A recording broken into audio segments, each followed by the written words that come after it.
This program features live coverage of an African safari and may include animal kills and carcasses. Viewer discretion is advised.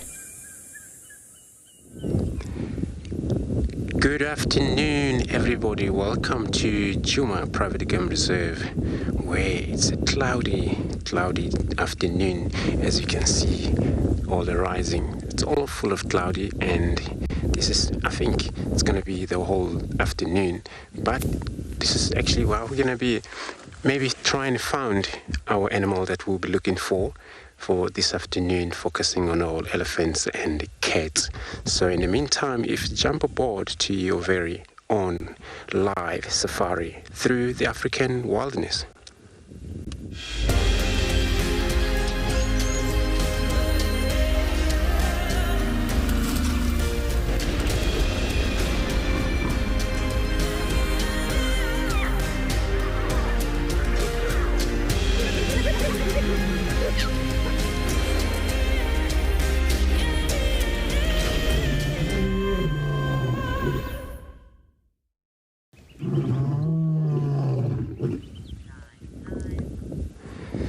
Good afternoon, everybody. Once again, coming to you from this Djuma Private Game Reserve. And since it's actually pretty much cloudy, we started to look from the quarantine. My name is Andrew. On camera, I have Davi again this afternoon. So this is a high point of quarantine where we will definitely going to begin figure out where we're going to start looking for these beautiful animals that we failed this morning, which we failed leopard, we failed actually many of the other species, but we're going to be focusing on finding them, and as well as the elephants. I know they may be maybe in the river trying to hide for a worm.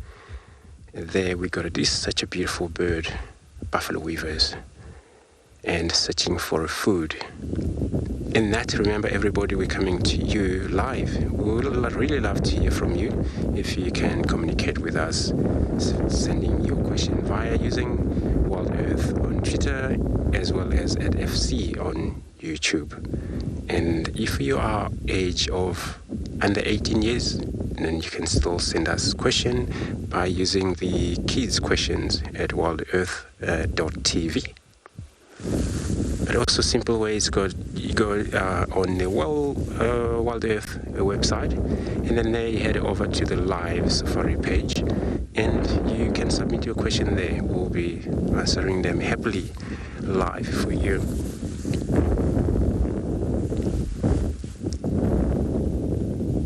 This bird, a very interesting bird, which whenever it's cloudy, whenever it's early in the morning, and they love foraging on the ground, searching for these grass seed. The buffalo weaver species, actually they are the biggest species of weavers compared to those musk weavers and red-headed weavers. They are all bigger than those. And they're always blackish with a little white on them, but red beak. That's what they call red-billed buffalo weaver.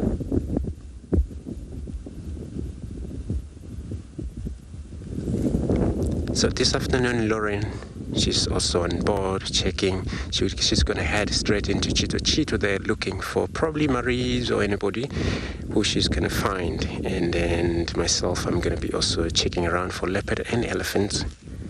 Again, Ron and Ngala.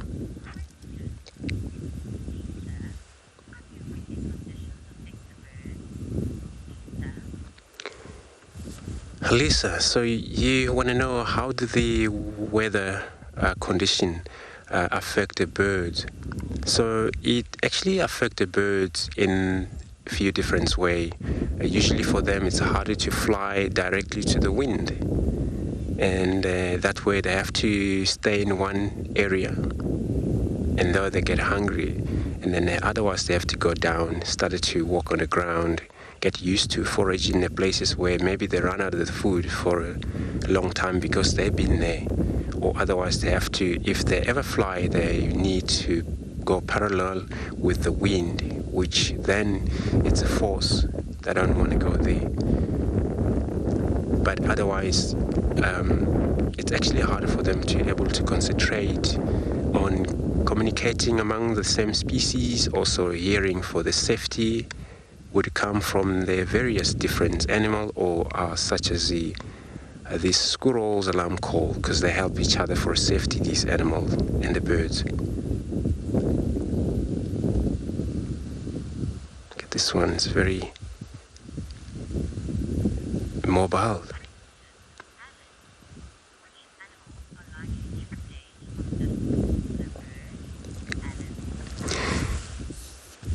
Alan, so you want to know which animals would be more likely to predate on this bird. So this bird would have such different enemies, and that way you would have hawks in the area, and a type of hawks would actually go for birds like these. You know, leopard would spend time also hunt for such small bird. Snake, any type of snake, including these mambas we have here, which is a highly toxic snake or highly venomous snake. They will prey on such a bird like these. And jackals, if they find one unable to fly, will prey on them as well. Sable would pounce in such a bird like this when they find themselves in the very tall grasses and they cannot see who's coming in time. So yeah, they actually have quite a few enemies.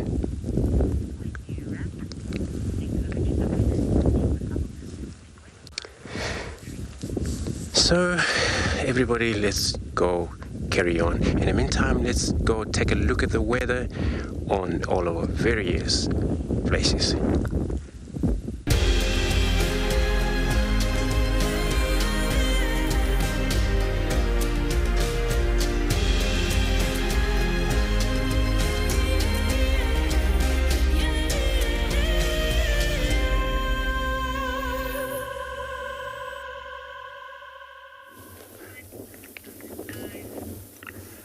Good afternoon. Welcome to andBeyond Phinda Private Game Reserve. This afternoon we've got some cheetah out here in the open grasslands. And right now we can see one of the two dominant males in this region.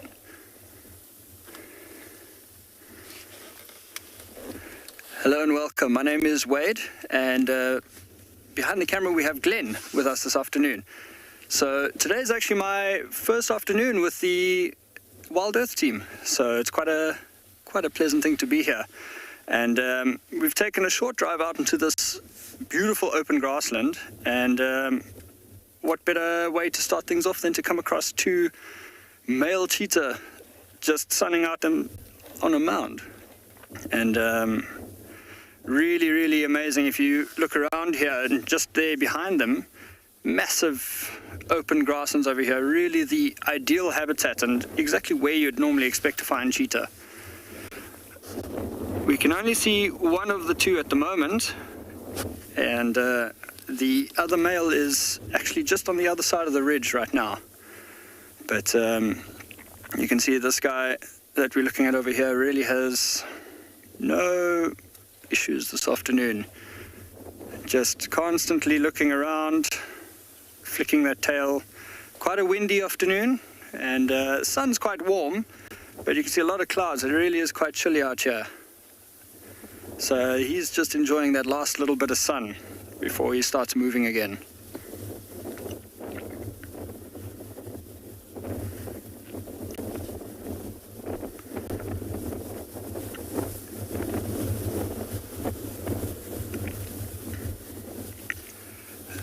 This grassland over here is one of the unique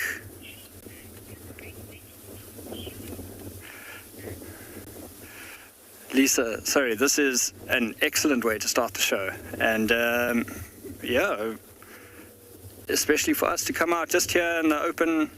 And we had heard that they were in this area this morning, but as we came out, we didn't even have to wait very long. As you can see, like right out there in the open. These grasslands that we're in now, this is quite unique to the north of Phinda.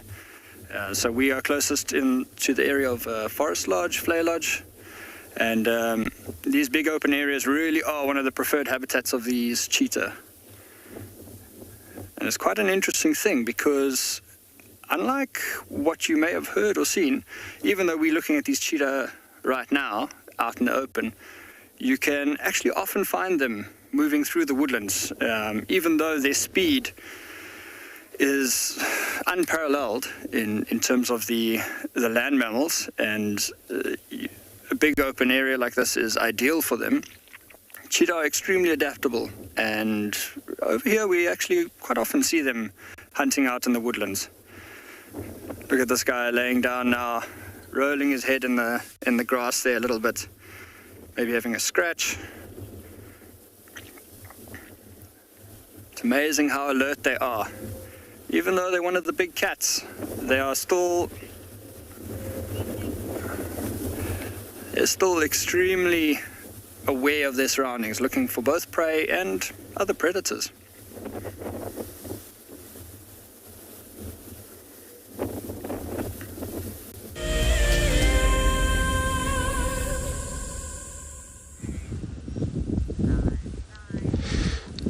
So we've got a very interesting antelope here, steenbok, but it's not actually very static. They actually ran across in front of our vehicle, so because of maybe being alone, because what the animals do when they're not actually in groups, they cannot stick around them much longer, especially seeing vehicles.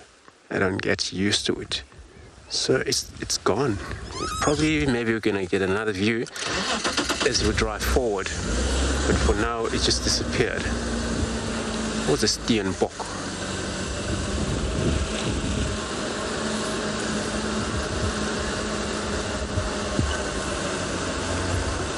Yeah, it's totally gone. They usually pair, but sometimes alone.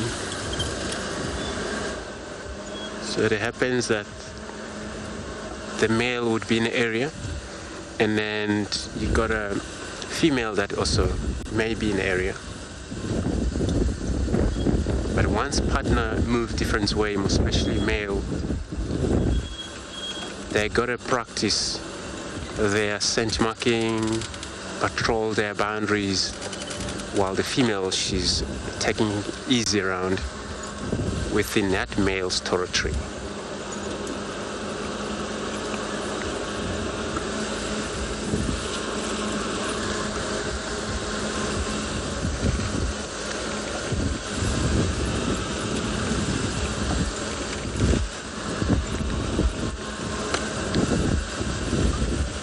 And these antelope that they're always alone, so there is a way of sticking away or survival. Make sure they don't get spotted very much wherever they are. So, because they don't have many members to able to help them, assist them to see who's coming around.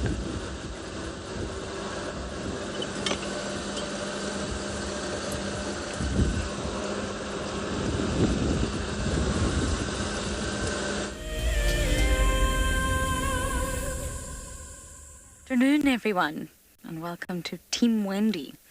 We have just bumped into the very lazy herd of wildebeest, who are clearly just not wanting to adult today. Not one of them has stood up.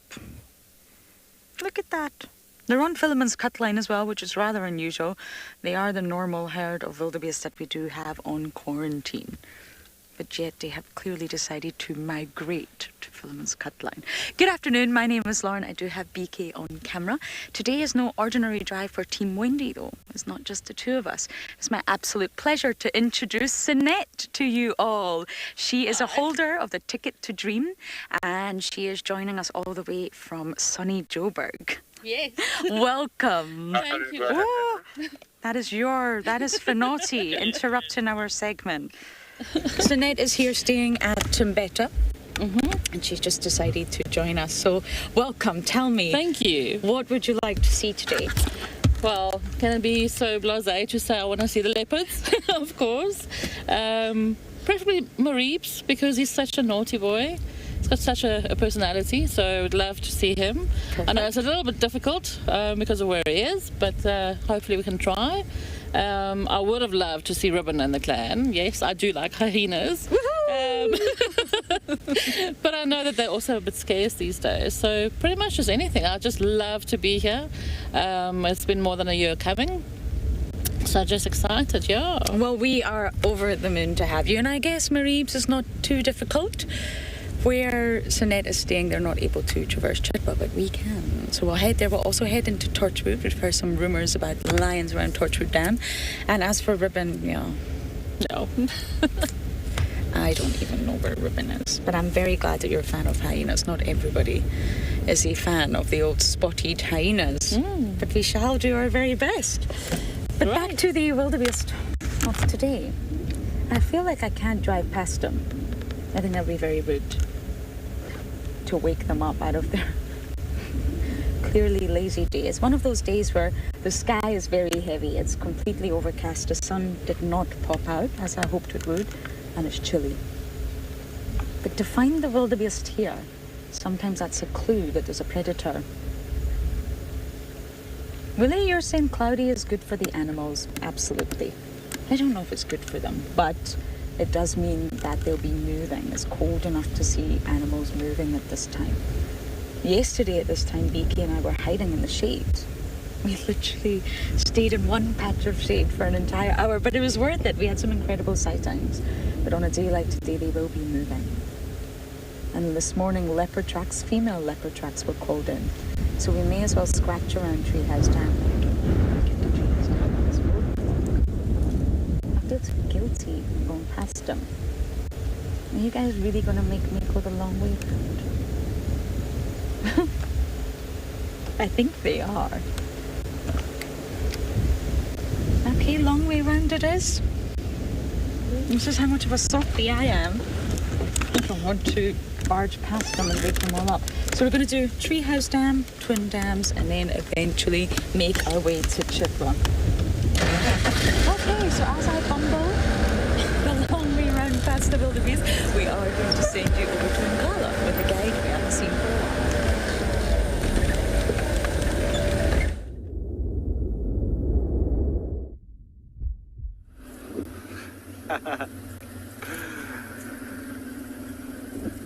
Afternoon, everyone, and yes, it has been quite some time since I've been on WildEarth. But welcome to andBeyond Ngala. My name is Rowan. I'll be your guide this afternoon. Behind the camera, I've got Morgan. So our plan for the afternoon is we had reports of a pride of lions on a carcass on our eastern boundary, so on the tar road that is between us and Manyeleti.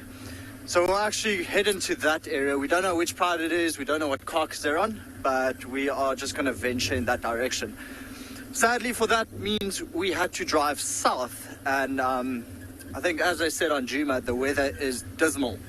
I think all the cold from Cape Town has now finally hit us, and sadly all our cold weather comes from the south, so we are basically driving into a very chilly wind. Oh, that's nice. There's a yellow-billed kite flying above us, which means they are back. Yeah, so I'm hoping that these lions wouldn't have finished the carcass and did not move off. Otherwise, this morning they found some of the sub-adults also further down in the south, but heading towards the eastern boundary. So if this pride in the carcass is not there, then we just head further south and see if we can find the white lions and their siblings. I say it's quite nice to be back in the bush.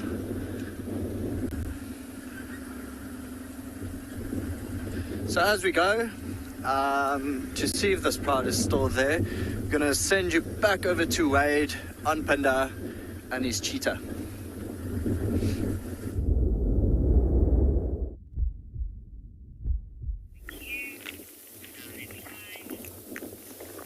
Welcome back, everyone, to andBeyond Phinda Private Game Reserve.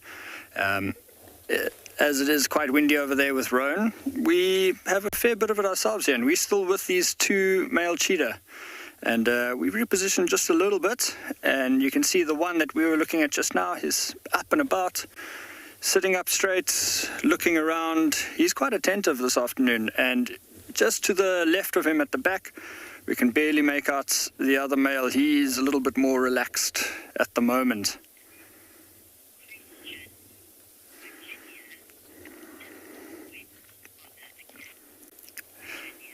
Look at how he's rolling around there. So Virginia's asking if the wind bothers the cats. And Virginia, as you can see, look at that yawn over there. He's not too fussed at the moment by it. And, you know, in general, animals can be like humans at times, where if, oh, look how he's sitting up now. If the weather is incredibly unpleasant to be out, it's much the same for him. Look at him giving a nice stretch there. But you may even see at times that the wind benefits predators, and because if he is out and about while it's extremely windy, you can just imagine the prey that he might be hunting. The wind really dulls their senses, both in terms of being able to hear what's around them and being able to smell. So we can often find that in very windy scenarios that it actually benefits the predators. Look at the other male. If we pan out a little bit there, he's also now yawning, rolling a little bit. Good signs that they're looking to get active now. Maybe quite nice to stick with them and see where they go and what they're up to this afternoon.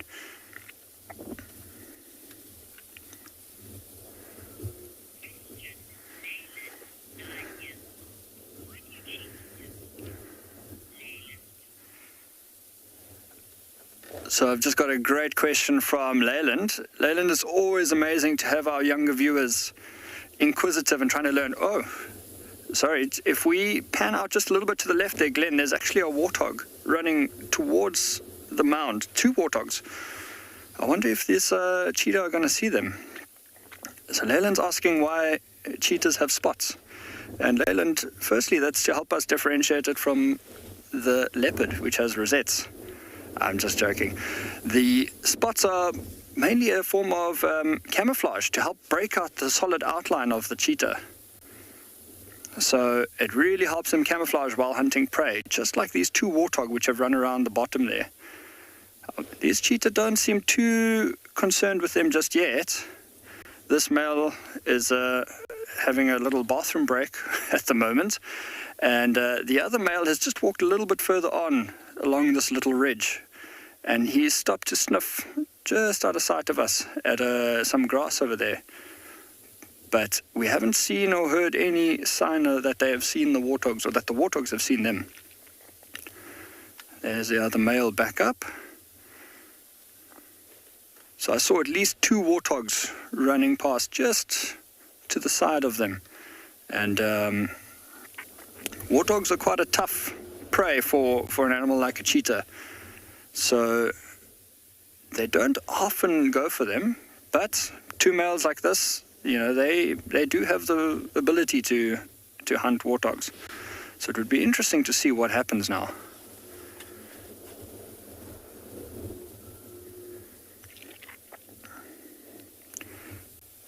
You see, this male cheetah is not too perturbed at all, walking slowly, looking around.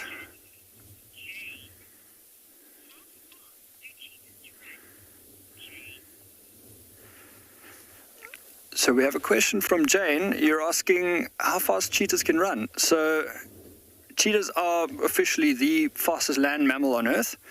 And, they've been clocked at well over 100 kilometers an hour.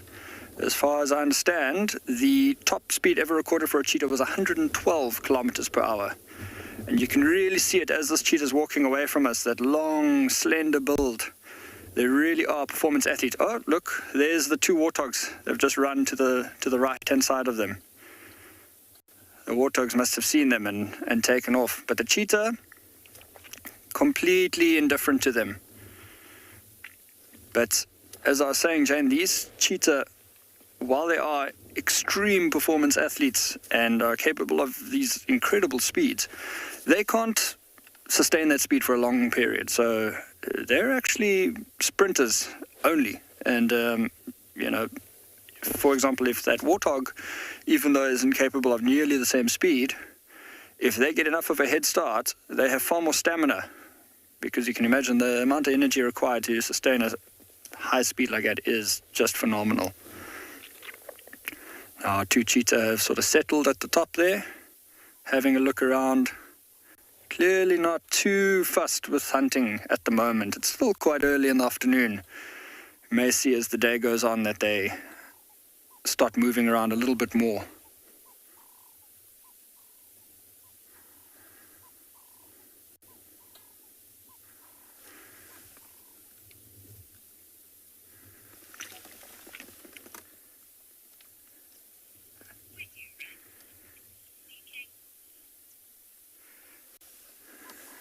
So Glenn and I are going to stay with these two cheetah. They look like they're going to start moving around a bit. And let's see what we can get up to this afternoon.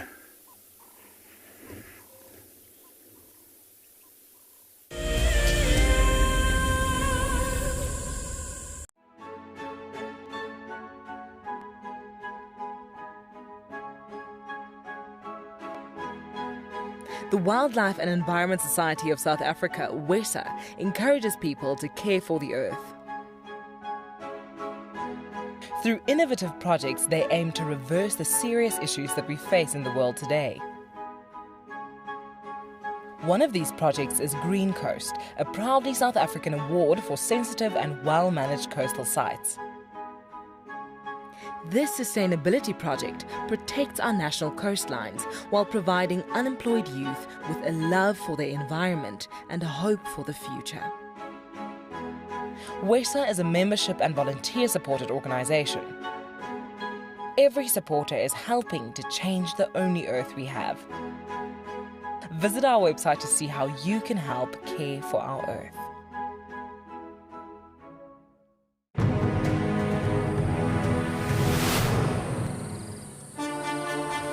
It's day one of the annual South African Guide of the Year competition, and our first foot into this competition this morning is all about tracks and signs. We're going to call you in one at a time. Just look at it, the information will be there. Our 5 guides have been tasked by the judges at figuring out who is what is who, and where they go in the bush. Either Franklin or guinea fowl, but because of the volume of other deposits in the area, we went with guinea fowl.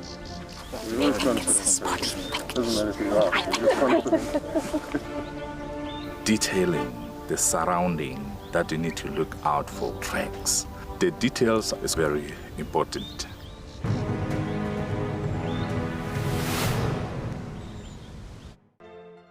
Something very, very interesting.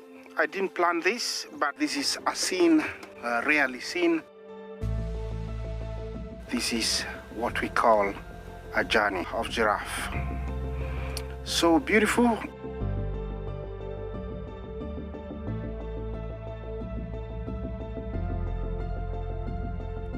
Tune into WildEarth every single day. It's in your nature.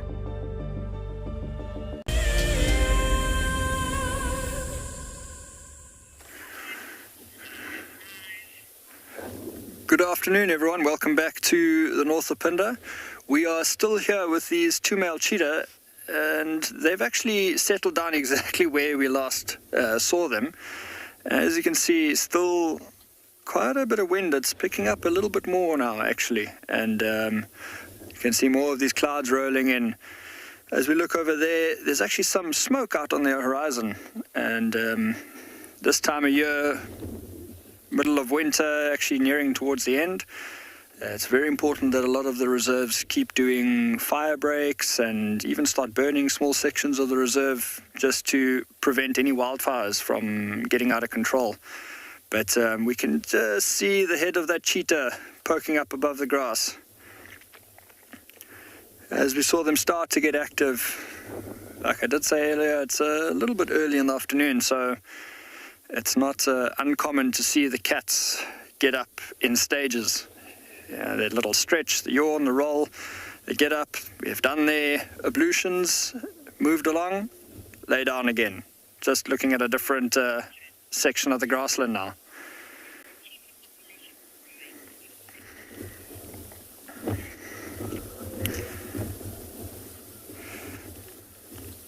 So we've got a question from Tim here, and he's asking if the cheetah population here is growing.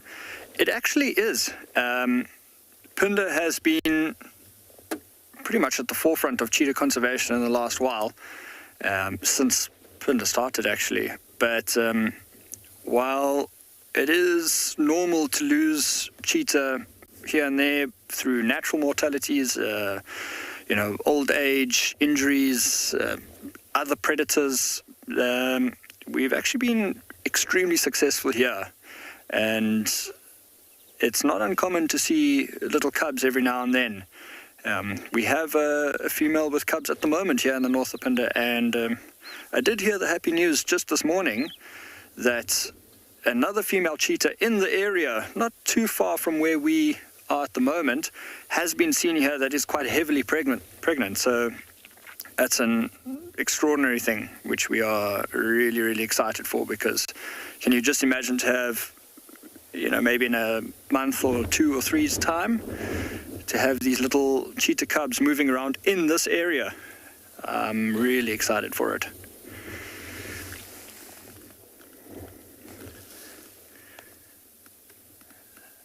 This male cheetah's laid down now. You can see there's a head up again. Just every now and then popping a head up, keeping a lookout around. Like I mentioned just now, they are quite vulnerable to other predators, even though they are one of the big cats. Other predators like lion, leopard, even hyenas would actually go out of their way to hunt cheetah. Being big cats, being predators, they're just looking to remove competition in the areas. So this guy even though he's looking around for something to eat, it's always about safety first, and keeping a lookout to make sure that nothing bigger is coming his way that he's going to be able to get away from.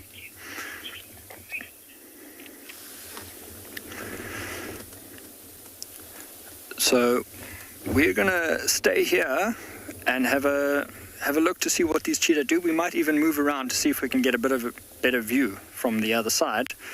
But it may be worth keeping a lookout for one of those other predators that I spoke about that would hunt these cheetah and try to remove them. And let's see what the afternoon has for us.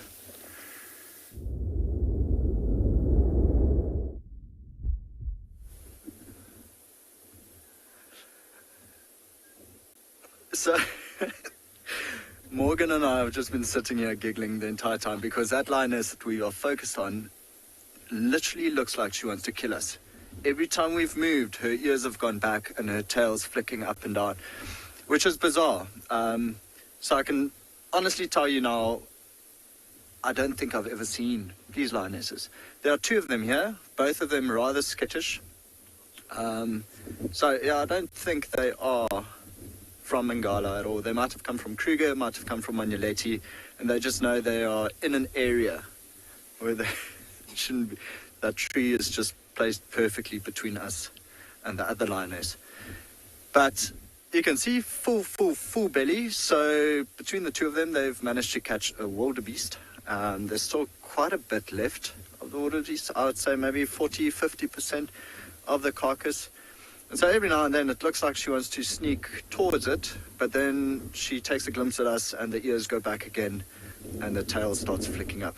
So luckily now we've been probably parked her for about 5 minutes, and she seems to be relaxing a little bit, whereas the other lioness is not really relaxing. That, and then I say something like that, and you can just see the ears go back again. I'm just going to try slowly sit down, make myself smaller. Actually see the tip of the tail, that black bit, flicking around as well, which is usually a sign of, well, aggression. With the wind, we've not been hearing her growling at us, so I'm not too sure what she's thinking, but for now we are still alive and well. Quite fitting to find a lion that we've never seen on World Wildlife Lion Day. That's where I was going with that. Oh, there we go. Look at your belly. Massive.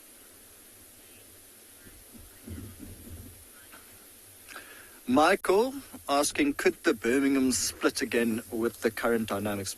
Michael, very, very likely. One thing I've decided to do is not to try to predict the future for the Birmingham Pride, because they seem to just be doing their own thing the entire time. Then the young male's not part of the Pride, and then he's back with the Pride, and the Ras males accept him. Then the Ras males are fighting with the sub-adults, and then they come back, and it's all just 23 lions together again. So only time will tell. I thought she was actually relaxing and sleeping.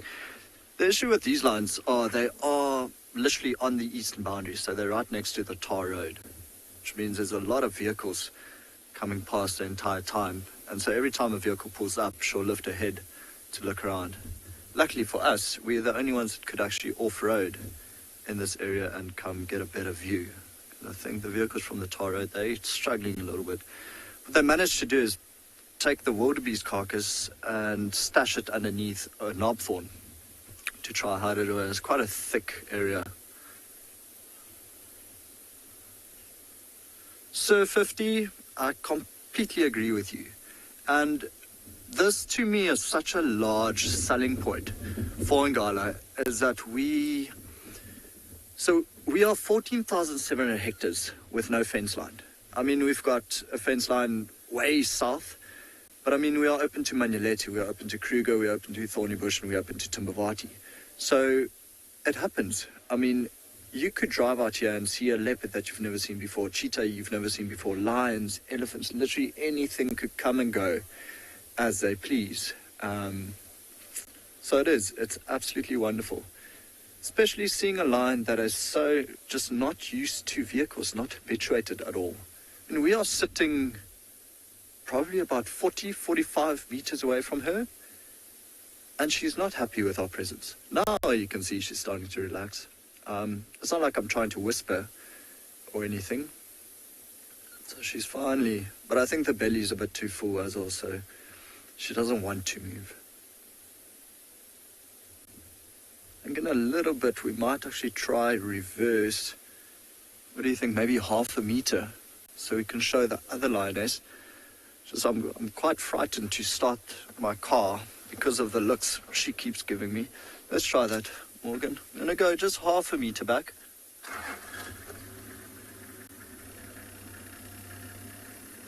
Show you the other lioness. She doesn't look as big. Oh, but you could see, I mean, as we moved, she also did the same thing, just dip her head. And yeah, well, we're gonna sit here for a while. You know, it's quite fun to see lions we have never seen before, as Sir mentioned.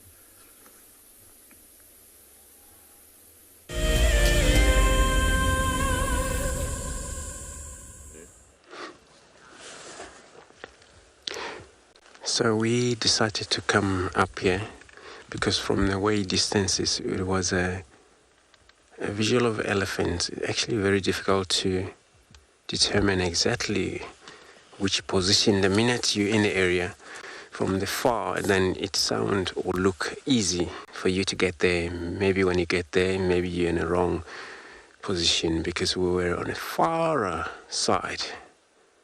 But I'm sure we're gonna sit around here because looked at me like it was a enough group, so probably small herd that they were moving slowly, feeding around here from the distances.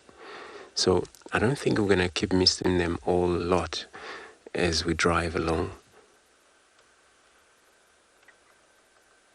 And they, with the elephant, they've been so much big animals like that, but you find they still get colder like we do. For them to look for a cover, it's one of these drainage line system that they would go in. And they spend a lot of time there, maybe feed along these ravine and then parallel with it because the warm is there.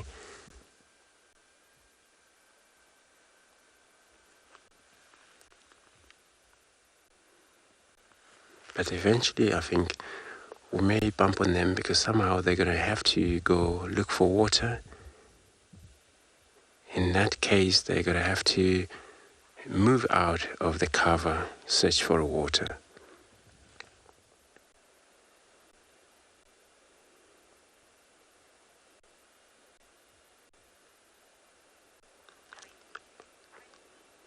And then for that, they spend a lot of time. The grasses that we're looking at there, it's very browny and it's dry. They won't go without water and they're eating in this grass.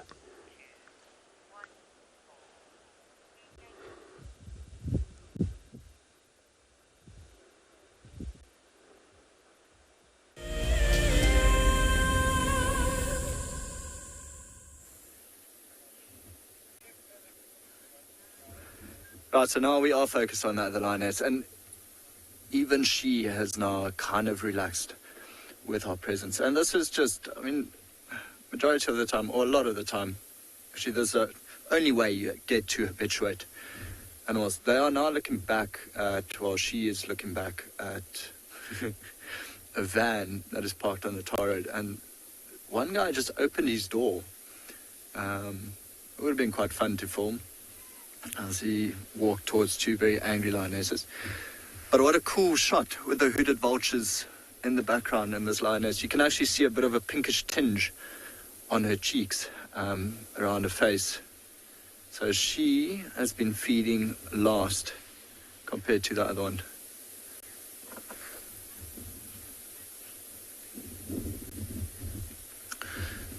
Justin, vultures usually do so by sight, so you'll have vultures circling around on thermal, so this is hotter air going up. And I think I read somewhere that a vulture can spot an 8-centimeter object from 2 kilometers away. Of course, vultures, if they see lions, even if there's no carcass, they'll circle lower just to come check if there is anything they can feed on. Oh, this lioness is just giving us dirty looks. So now I've got the tree in my way, so I have to lean my head to one side every now and then, and every time I move my head, this lioness is just focused on us. Now you can actually see the pinkish tinge. I think what's making them a little bit more unrelaxed is the wind.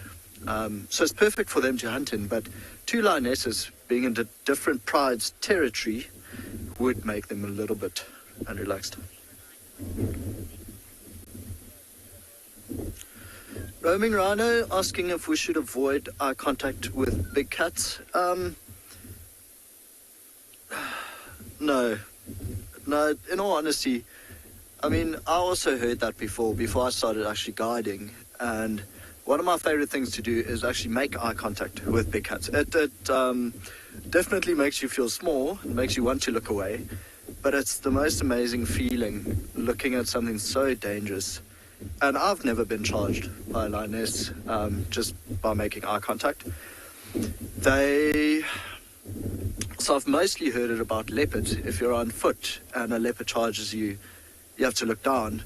But I don't think that's even going to cross your mind when you get charged at 24 meters a second by a leopard. I think you're actually going to try to see where this leopard is going and then try to figure out a way how to get yourself out of there. I can tell you one thing, never run. You can't outrun anything out here, so that's pointless as well. You'll be out of breath, just won't be a good time for anyone, except the leopard or lion that is charging you. But you can make eye contact, especially sitting on a vehicle like this. You want to look into their eyes, you want to see how just amazingly beautiful it is. Saying that, even here, a lot of the time we have these prides walk straight past the vehicle, and not far away, like maybe 1 meter, 2 meters away. And often I have guests that actually stop breathing, which is quite funny, because then you'll notice 10 seconds later someone just go, it does kind of make you giggle a little bit.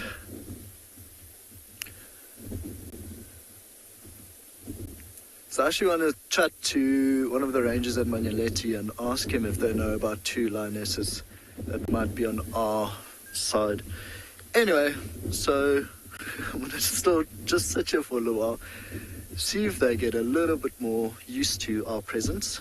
But For now, I'll send you to a gloomy Djuma.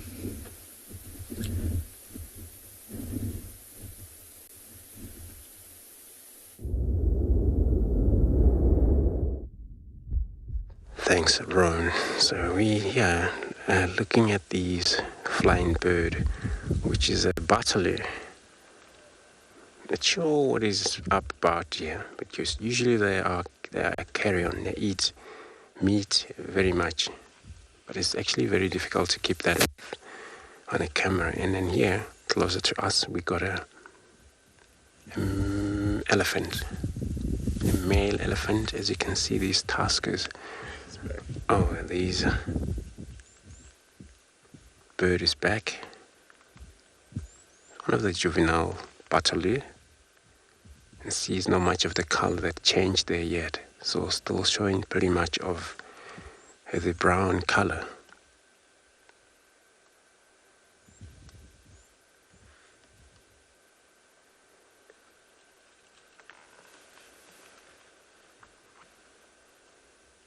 A lot of birds have been actually spending a lot of time hoping for a sky to be bright and warm for them to hunt a bird of prey. But nothing, so they're going to take that chance now.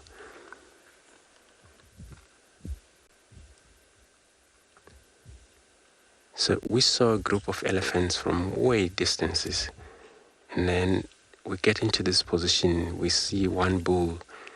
It means that it happens they're around in this area. It can be maybe far, maybe we approach wrongly, different road. But we're going to find out because we're still in the area.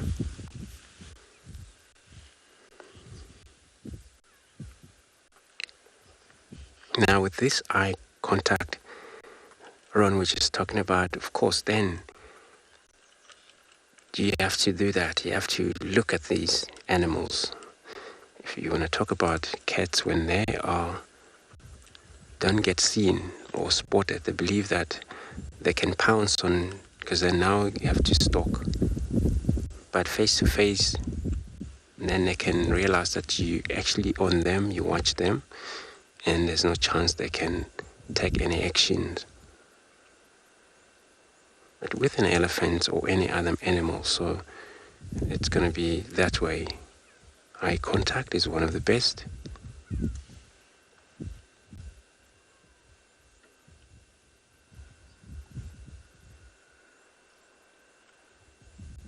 This bull is taking it easy because probably delicious food, but when we look on the left hand side, it's actually perfect mound. We cannot actually see it clearly because we're on him for now, but he's probably maybe stay away from the wind, so it can be even warmer where he is now.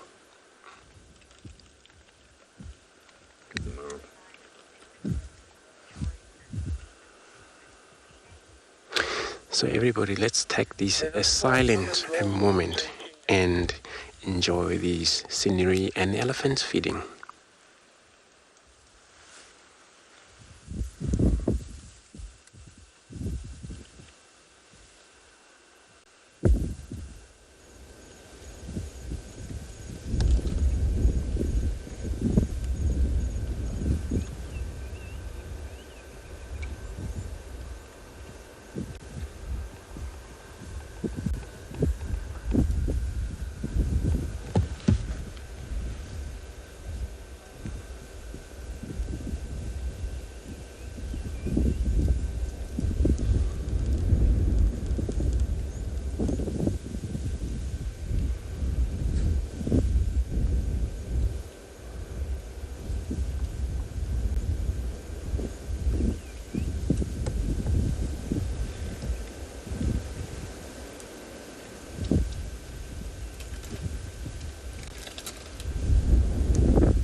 So we're just going to stay put here, watch our beautiful bull elephant busy feeding.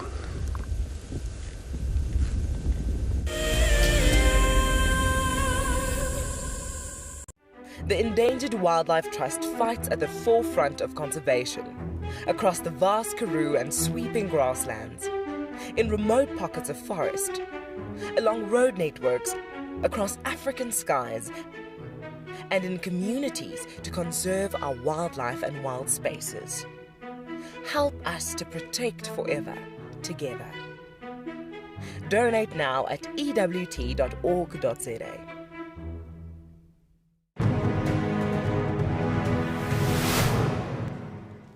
And I turned to Shaun and I saw that she had this panicked look on her face. Either she was afraid that something had happened or she was afraid that she was going to miss out on something. But instead of her missing out on those lions, we drove up next to them and I switched off the car so that she could hear what was going on. Now, these lions had killed a kudu, and she could hear these two cubs, both 8 months old at the time, busy pushing and shoving each other out the way to get to the best parts of the meat. And the mom was lying just to the side in the shade. Now, I'd known that before losing her sight, Shaun probably knew what a lion looked like. But I really wanted her to know what this lion looked like. So for the first time in my guiding career, I started to describe to someone what a lion looked like. And I found that, I started to notice things in that lion that I'd never seen before.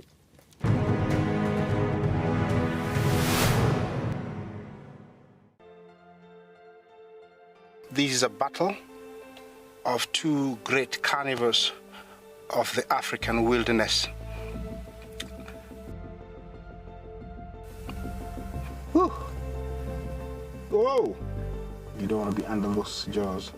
Definitely, this round goes to the lion. Look at that. Fantastic. Expect the unexpected here on WildEarth daily. I got into wildlife filmmaking because of a passion for nature and a notion that I could make a difference. Helping others fall in love with nature brings meaning to what I do. It's also a lot of fun.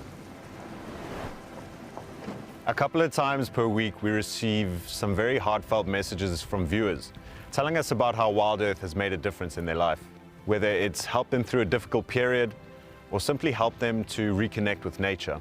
I think that's why we do what we do.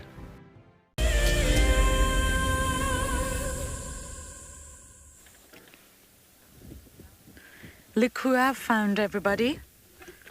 I actually saw her in flight. I know I keep saying a she, but we don't really know. It's Miss Batilde. Soaring the skies. Immediately, you can identify a battalier in flight. It's really easy. Same with African hawk eagle. Harrier hawk, sorry. But the other birds of prey can actually be really difficult to identify in flight. But battaliers, I would say, are absolutely the easiest. And Sonette has just been telling me they've possibly changed her name to... The short-tailed eagle. Snake eagle. No, short-tailed eagle. Really? Snake path. Yes, I just found it, yes. Oh no, I don't like that. We've literally just been discussing this on board, Googling it to see if it's true. So battalier, short-tailed eagle. I don't like it. Sonette doesn't like it either. We're just going to keep saying battalier. They do change a lot of names, even for trees, even for organisms. I have to say I don't love it. I would like them to change the name of the brown-headed parrot to something far more spectacular, but not battaliers. Oh, Batilde.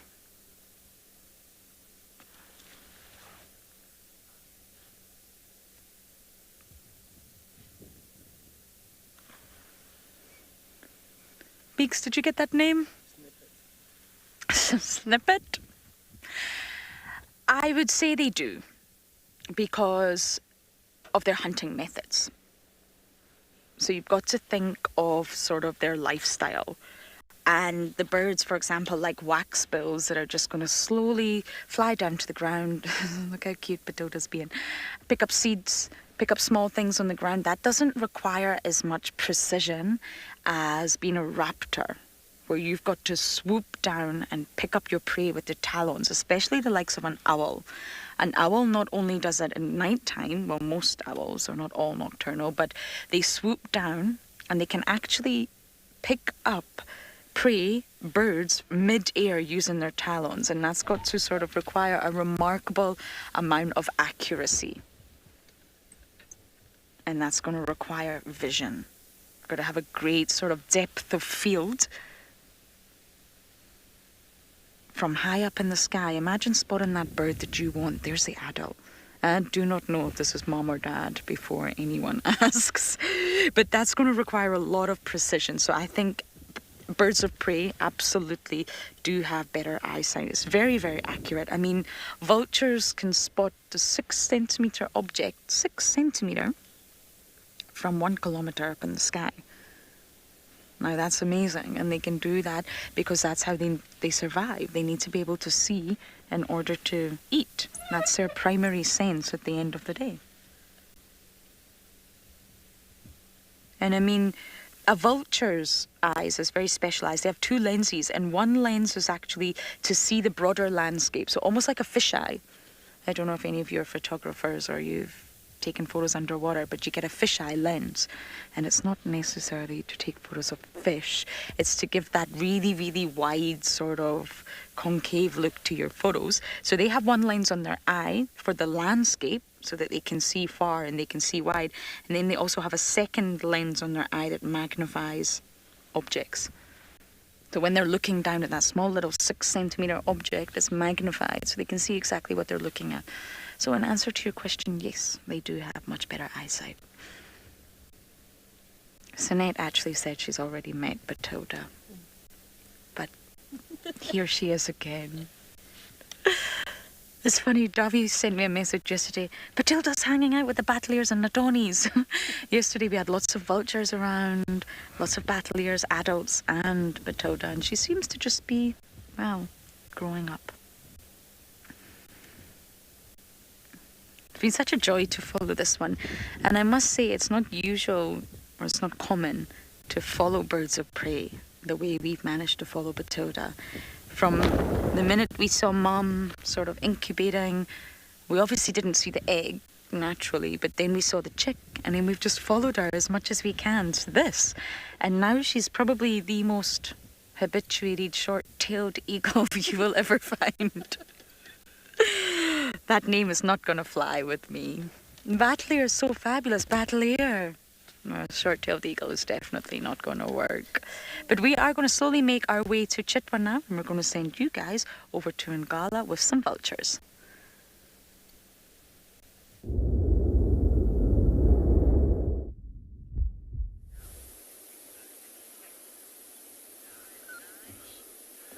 Vulture and lioness. So where I'm parked now, the lioness can actually see the vehicle, but she can't see me because I am behind that little tree that we showed earlier on. So it's been quite funny because every now and then I'll move my head to see, oh, okay, now I'm going to sit down because the other lioness is actually stalking. Oh, I don't know if I feel okay with this. Oh, there was a bit of a growl, a sigh. She was perfectly fine earlier on, but now, yeah, the issue is just too much movement from our side, because I was trying to look around the tree at what the other lioness is doing, and so of course all she sees is the tree, and then I move my head and this tree just grows ahead and there's a bit of movement. Now they're focused on something else. I'm actually rather surprised there are no hyenas here. With the amount of vultures around, especially even just sitting on the trees everywhere, I thought there might have been some hyenas that came into this area. And the sub-adults from the Birmingham Pride, they weren't too far from this area either this morning. Should be quite interesting. Shame it's not the perfect day for vultures to be flying around, I can tell you that. It's too windy, it's cloudy. But now, weirdly enough, it seems like some of the vultures are moving and they're going east. So that's why the lionesses are all looking in that direction, or both of them. Something caught their attention. And now the other one's looking at me again.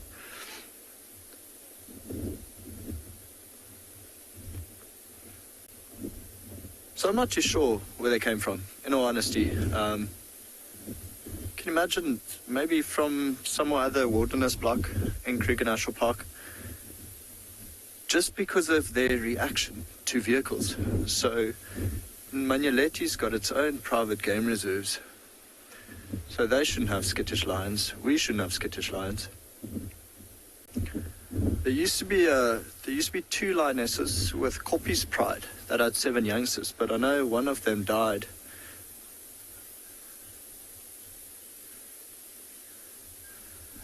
Sarah, in all honesty, do you know how you feel after Christmas lunch when you just ate too much and then something's bothering you like a little bit, but you know it's not going to kill you at all, so you don't really need to chase it away? So it's the same thing with the vultures. I mean, they're not eating from the carcass. Some of those, actually both those vultures that are behind that lioness, they are hooded vultures. So they can they'll probably just eat the poo of the lionesses, the scat. So yeah, if they came closer to the carcass and they actually started eating from the carcass, the lionesses will chase them away. But for now, they won't even dare. I mean, this one lioness, the bigger one, is lying right next to the carcass. So there's really no need for them to expend any energy trying to chase the vultures away. It must be horrible having lion poo as a diet. Don't want to come back as a hooded vulture. Very bad. Very, very bad. Oh, there's a vehicle coming. I just want to watch their reaction. That is Rule with, I think, some American guests coming in. It should be interesting to see how they react to Rule. Maybe they just dislike me. No, this lioness is now getting up and stalking towards Rule again. That's good. It's like any movement from any side. It's almost like she's guarding the carcass. Some just hooted at Rule because he's blocking the view.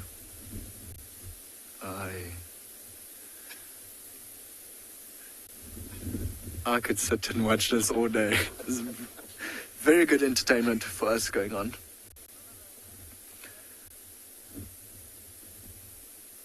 I do really think part of the skittishness, you can see the ears go back. She's trying to make herself look small. She did exactly the same thing when we came.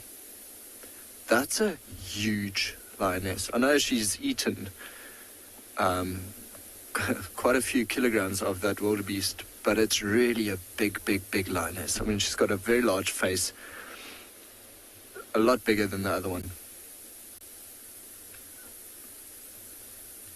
Massive shoulders, big front forearms, front paws.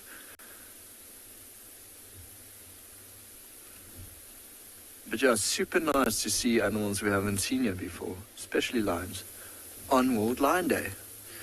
It's a sign. So she's just tracking the movement of Rule. I actually think if Rule keeps going, she might turn around again and just make sure she's facing the moving vehicle. Because as he came up, she stood up, turned around, so she might just do exactly the same thing again.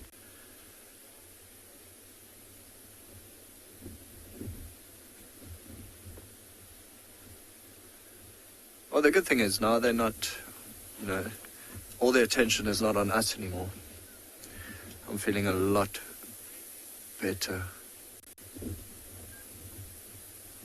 Well, I'm going to sit here for a little while. I actually just want to see how they react to Rule. But for now, while we do so, we'll send you over to Andrew with an elephant.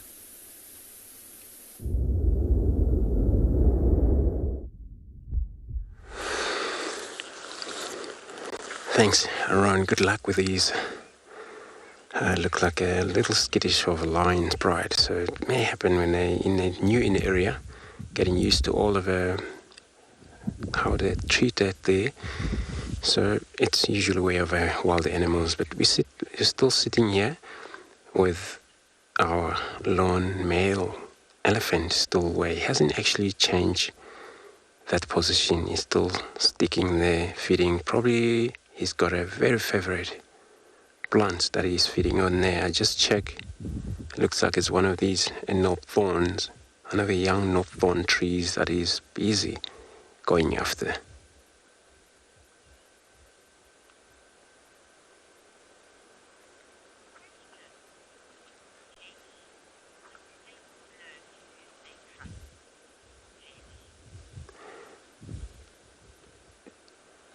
Jenny, you're asking when do the young elephants learn to use their trunk?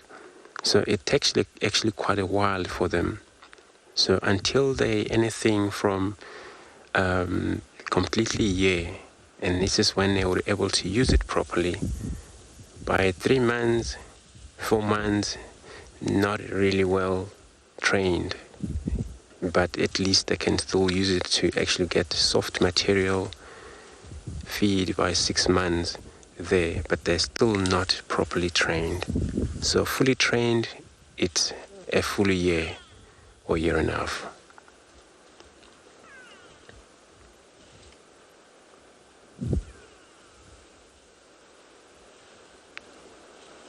So when they're a few weeks old, you would see how they play around with young elephants, sometimes not understanding what the trunk is for. They were trying to run, trying to catch their own trunk, but then it's there within their head and it doesn't actually move at all. So it takes time for them to understand until they know it's actually a tool and a greater tool ever they would have.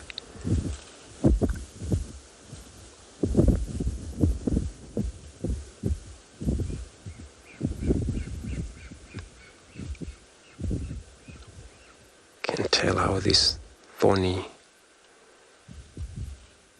and no thorns plants that is bees are feeding in there. It's quite a hook thorns, but doesn't really hurt the animal.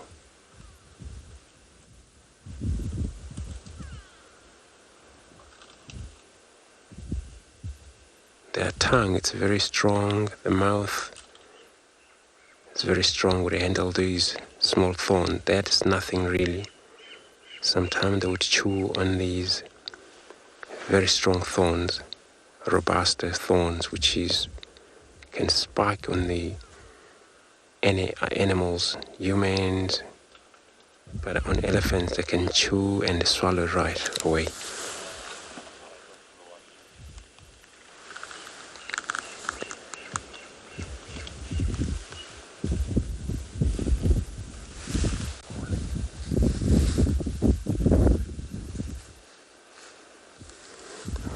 That bird was actually flying around here.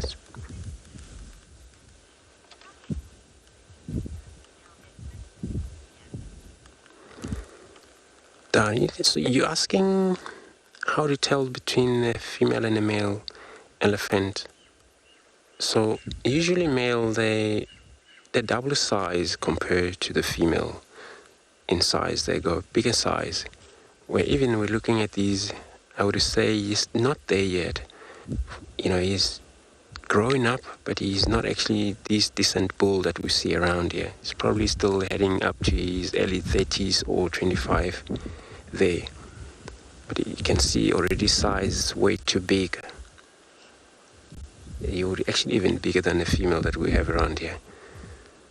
So male can weigh anything from 5.5, 6 ton possibly, where female are around 4 ton, 3.5 ton.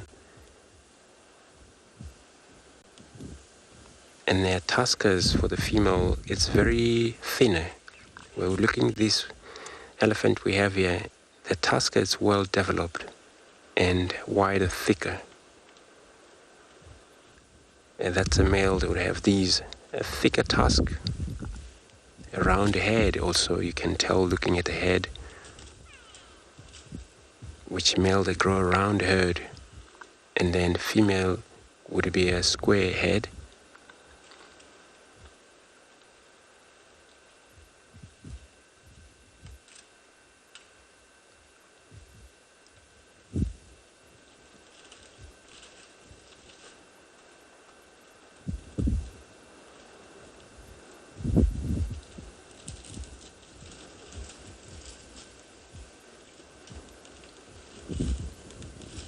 I never spent with a single elephant for long enough in one spot, never move even a single inch.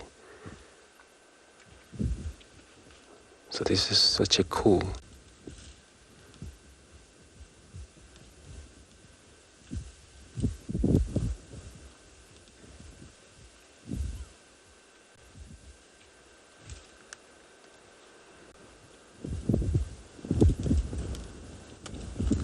They tend to move quite a lot, especially if they're in need of getting somewhere.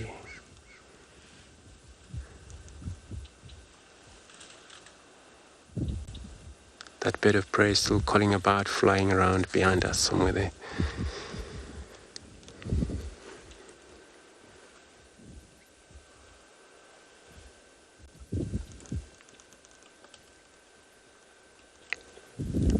The trunk of the elephant is very strong. An elephant to rely on that.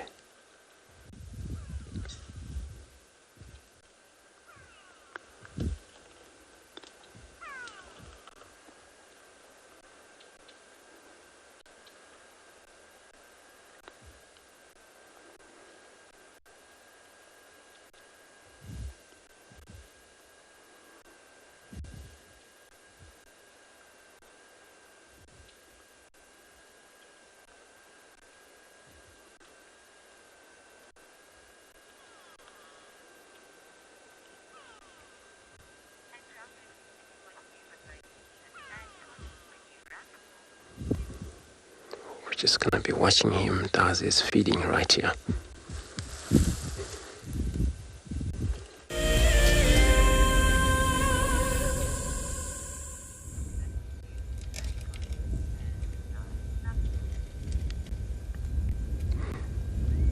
So I think that knob thorns must be maybe big enough that we cannot see. Maybe it's a fallen one, because it's not a straight tree that we're able to see. Otherwise, if there was a straight tree, maybe it's a fallen one a long time ago, but it's still growing. So he would spend enough time there. In the meantime, he's got a cover around him, trees, so wind doesn't actually blow much to him. He's got a little mound on his left hand side there.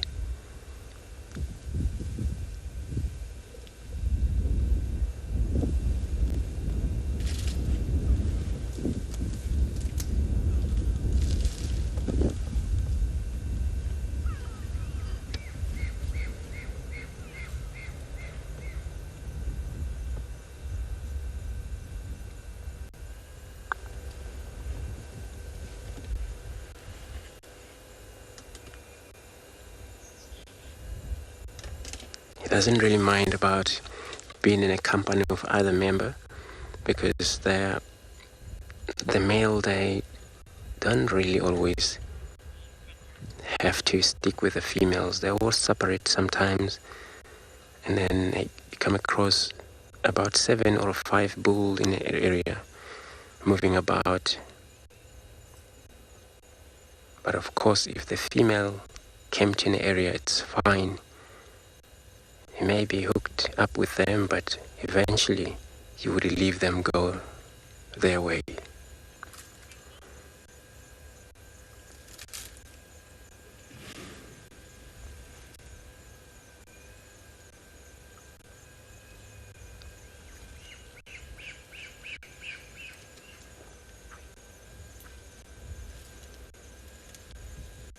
Just so amazing how he uses his feet there to break this little branch.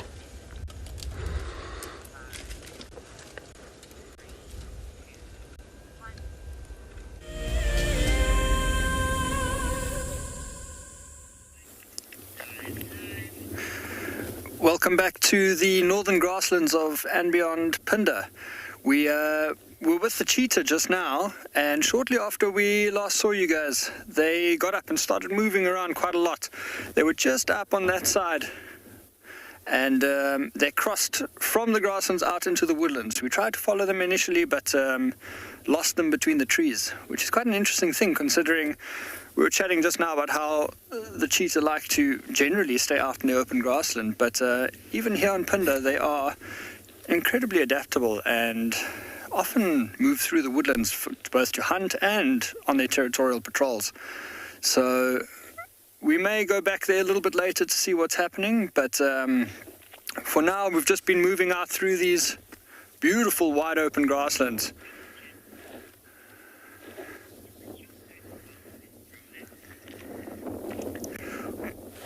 Paul, I don't know if you're a regular viewer. Paul is asking if if this is my first WildEarth drive, and actually it is. I'm quite excited to be here.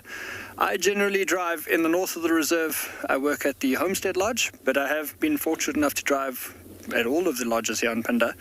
And this is my first afternoon with WildEarth.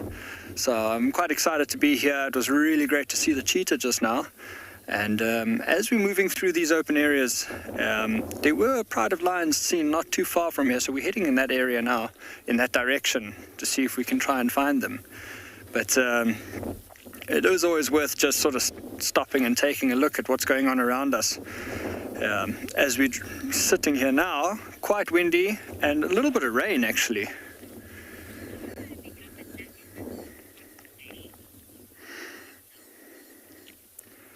We have a question from Marcel. He's asking, how does one become a conservationist or naturalist? Marcel, that's a awesome question, and it's a really, really admirable thing to do. And it's actually easier than you think. There's, as they say, there's many ways to skin a cat.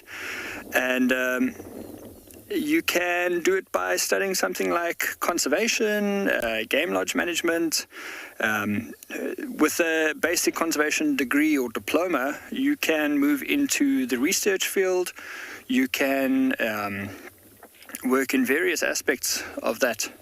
And actually, if you wanted to be like us, guiding, you don't even need a diploma in conservation or anything like that.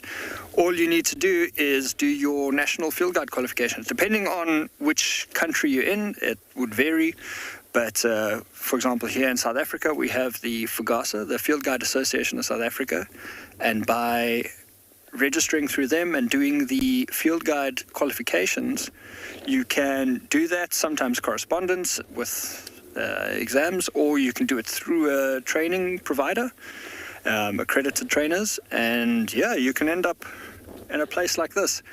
And you know, these are incredibly important roles that we play, because this is one of the main ways of educating people, and one of the key ways to conserve is to educate and to help people experience these things that we are lucky to see here.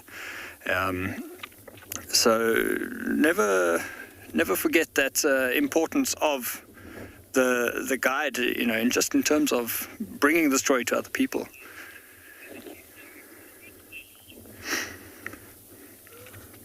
While we're moving through this open area, though, we're going to keep looking to see what's going on here. Why don't we switch over to Lauren? And I think she's got a nice big surprise there for you.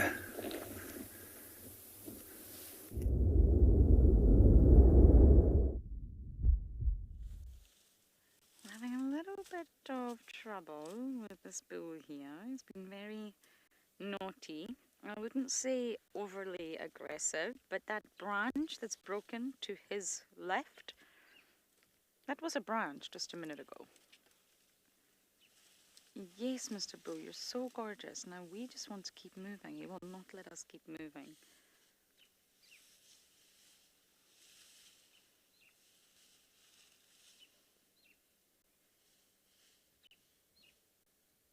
We are on our way to a sighting, everyone. Now, you know, when your guest is on the vehicle, you've got to deliver what it is that they do want. So very shortly, we'll head there.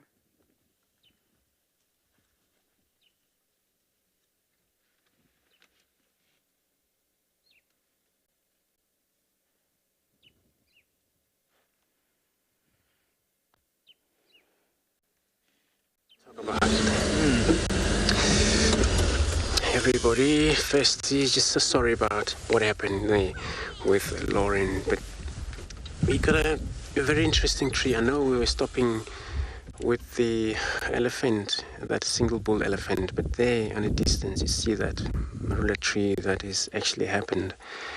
A beautiful marula tree, but the base of it is that elephant has gone in there, deep bark, but that is all about the combium layer they would feed on, not on the bark of the tree, but the layer which is lying between the bark and the wood itself.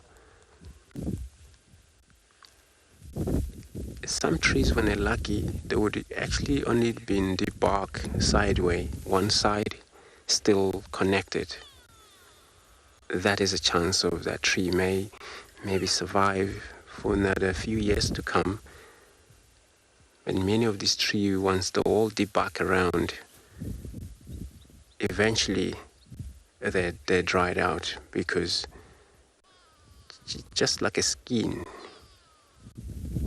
flesh without a skin, so the bark itself would support the trees.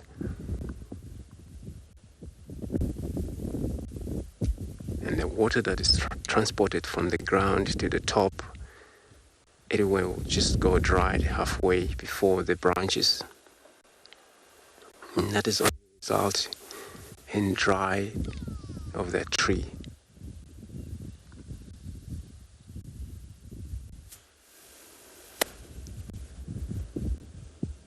But a lot of times it only happens because of the winter, where the food comes less. And they would concentrate on grasses such as an elephant. But once they're in need for a turn to feed on different vegetations, and they will need such as the trees, branches, and there's not many of these, and they would push tree down for roots and deep bark of these trees. So we're going to carry on searching here, because we still haven't given up. Still in a hope really to find maybe a sporty cat that I've been actually looking for leopards for all these days.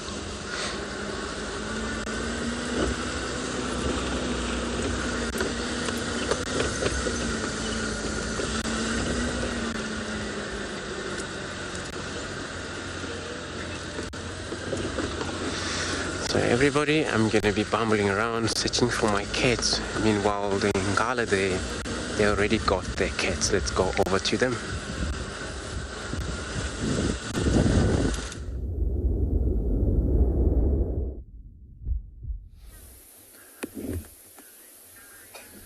Good luck, Andrew. Mind you, though, we didn't find this by ourselves. It was reported, and then we just got here. So, good news is, the large lioness, she's the one framed up now, her attention has shifted to Dan, and you can actually see his feet in the background there. And it's funny to watch. I think he's talking to his guests, and so every now and then his feet, or like his one foot will twitch, and then her ears just go further down. But in the foreground, we have the other lioness, and every single time a vulture moves, she gives us the stink eye, like a very dirty look. But so, it's quite nice to, now that we changed position, you could, when she does look at us, she's still got a pinkish nose. There are a few spots on her stomach, so she's much younger than the other one in the back. So not the same generation. These won't be sisters. Probably maybe about 3 years apart or so. But that lioness in the back, the one closer to the carcass, is absolutely huge. Both very pretty, good-looking lions. Now I see all the blood on this one's face. Finally starting to relax. I keep saying this, and then something happens, and yeah, she gives us a dirty look. See, doesn't want to take her eyes off of it. Oh, you can see how dry the bush is now. You can imagine how well they blend in, because the grass is exactly the same colour as the coats, but in certain areas it is still quite young. It'd be interesting to know where, if they chase this wildebeest across the tar road and this way, or whether they actually came from further north from Ngala side. And this is actually where the wildebeest died. So what they did here, the vultures pecking at the stomach lining. So in there is the stomach contents. And what they actually did was bury it. This was the lionesses. They would just scrape sand and grass onto it to mask the smell. This vulture has been fighting with quite a number of other vultures, which is why the face is still so red, a bit flustered and angered. But it's got the whole stomach lining all to itself. It won the fights. And this is what I was talking about. Every single time they fought, that lioness would give us a dirty look. Probably better than eating lion poo in the stomach lining of a wildebeest. A bit of a step up. Yeah, otherwise, this one seems to have fallen asleep now. This is good for us as well. Makes me feel a bit more relaxed. I don't have to keep my head down the entire time. But see, she's breathing rather quickly, still trying to digest all the food. I'm just so surprised there are no hyenas here. Only these two lionesses. This might all change as the sun sets. But now if we look around on the trees, no more vultures on the trees. So we've got 1, 2, 3, 4, 5, 6 of them on the ground close to us, but the rest of them have flown off. So only 7 vultures on the ground. Some of them walking around trying to see if they can find any lion scat or little bone fragments. Others just sitting on the tree. Very patient animals. So I think we'll let them be. We're going to head further down south, see if we can find anything else. So let's let them snooze, let them feed a little bit, and yeah, carry on.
Here at the Advanced Rifle Handling Challenge, which is actually lots of challenges in one to gauge the contestants' skills at different distances and different speeds. This is probably the challenge that the contestants are the most nervous about. So let's get them locked and loaded.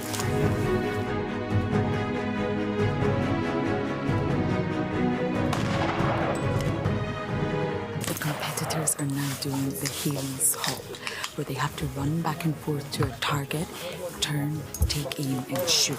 And this simulates a chase in a real environment and gets the heart pumping and the blood pressure up. James gave us a demonstration, and the skill involved in this exercise is remarkable.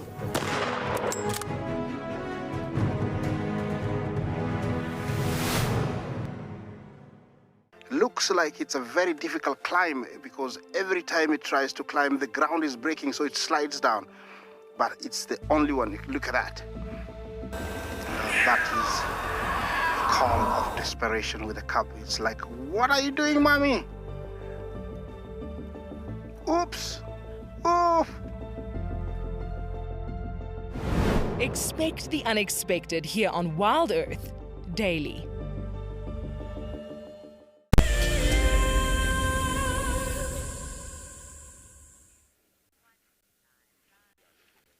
Now, it's not always that you get to jump on board a safari with WildEarth and get what you want. But I can't take any credit for it. I'm going to give credit to Fhinaughty. He found us, he found Sanette what she was looking for. And it doesn't look like much right now, but right embedded in the grass, you can see a spotted body. And that spotted body belongs to Mariebs.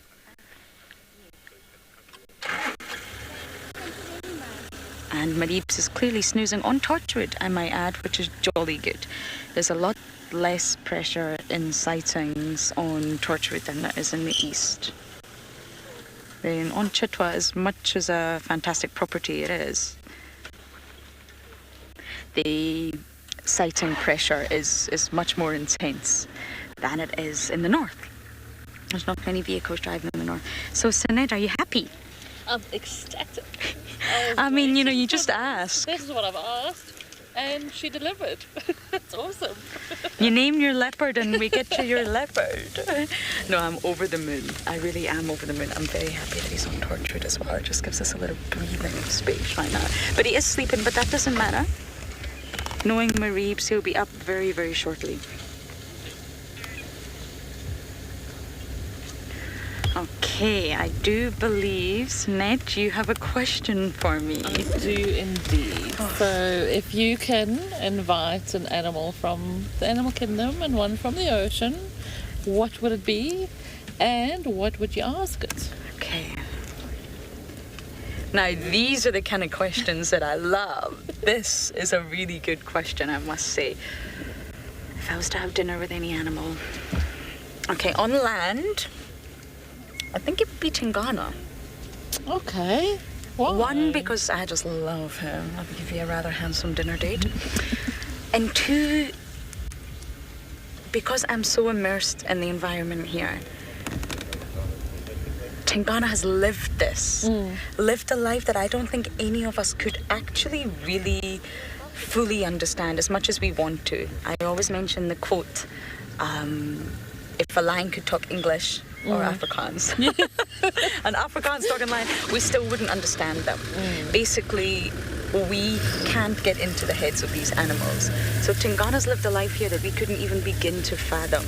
And I think if he could really sit and not talk Afrikaans, I don't understand Afrikaans, but if Tingana could talk English and really sit with me and just tell me how he's lived his life and what he's been through and the trials and the tribulations, he's successful.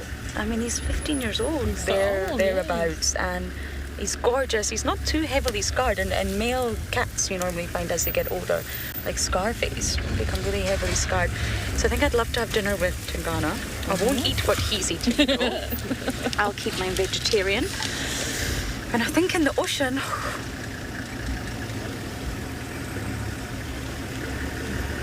think I'd like to have dinner with a manta ray. Oh, awesome, yeah. And just really, I feel there's a lot to be learned about manta rays. They're still quite unknown. They're also so foreign, but people are not terrified of them like they are sharks, you know. And I think it would just be so wonderful to sit down with an animal so majestic and so wonderful, but yet we don't fully understand them, and just ask them all about their life and how they navigate and how they survive and thrive. I also don't want to eat plankton, though. I'll have my red wine and my vegan schnitzels. Right. Okay. That's a really Very fantastic question. Really? I think that's the best question I've had in 3 years. Thank you so much. My pleasure. Now I'm going to be thinking about that all day, who I'm going to have dinner with and why. I don't think I want to have dinner with Mr. Mariebs here. I mean, I don't think he's learned any table manners yet, but, you know. No, he definitely hasn't, that's for sure.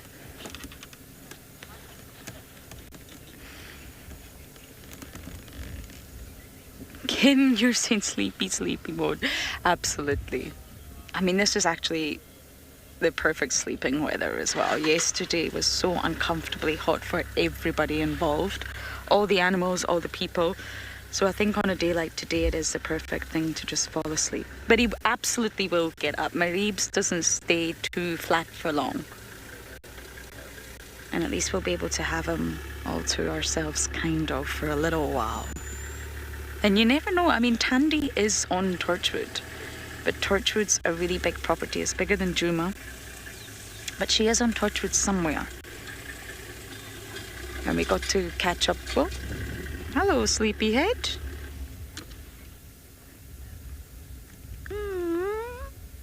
Oh, definitely pillow face right there. So as we sit here with sleepy Mareebs, we are going to send you over to another sleepy character.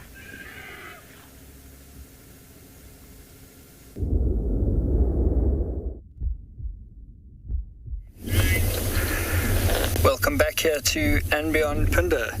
You're with myself and Glenn again, and we have managed to find ourselves another sleeping cat, just like you were watching with Lauren, although this one is a male lion. And if you look at the screen, not the best view at the moment. You can just make out that shoulder of the male and that nice thick mane. So this is one of the North male lions, and we actually came off the road following some tracks where they had the pride of lions on the zebra kill this morning, and while we found the carcass, all the lions had already left.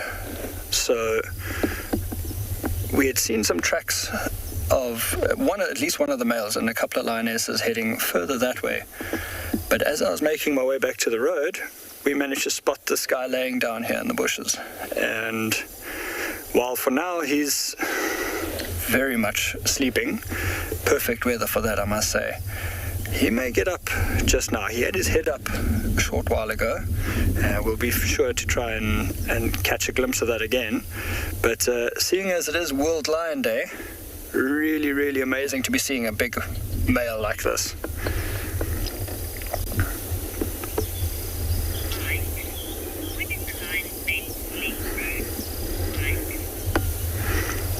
We have a question from Mike asking about the mane of the lion and at what age it's fully grown. So Mike, this guy over here, he's actually in his prime right now, and their manes start growing from quite an early age, even from about 8 months old or so. On the cubs, you can see the male cubs start to look slightly bigger, and they've got a slightly bushier scruff around the neck. It's only, however, from about 2.5 years old that the mane really starts to develop. Before that, it's just a bit of a fluff around the head and shoulders.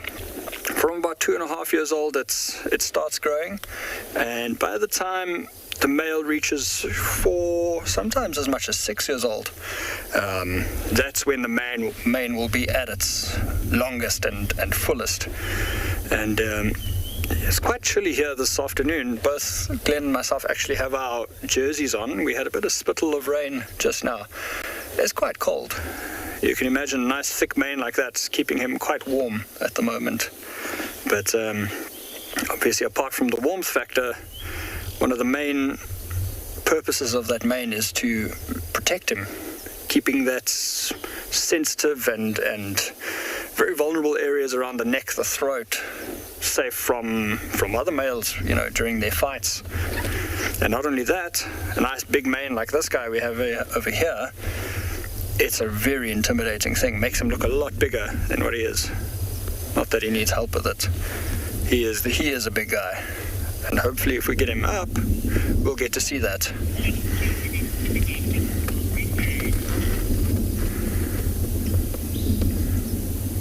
So while we're watching this guy over here, he's quite a big guy, and the rest of the pride must not be too far away. I'm sure there's another intimidating mom and dad somewhere.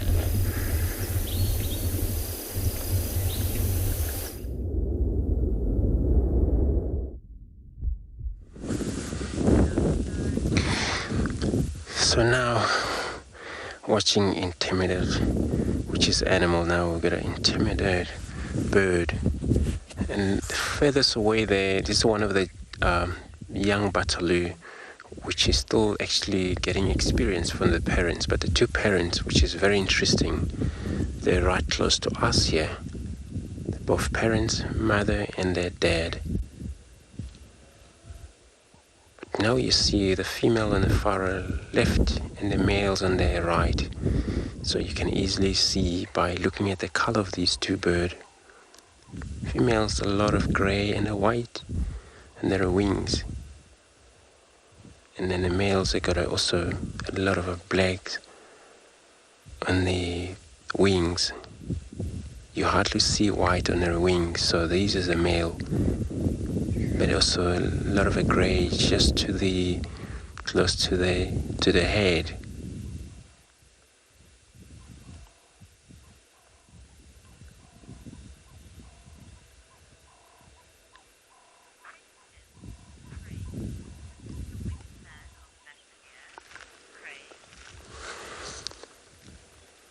A crake, you're asking what are a wingspan of a battalier. So anything from 182.2 centimeter wingspan there, somewhere roughly there.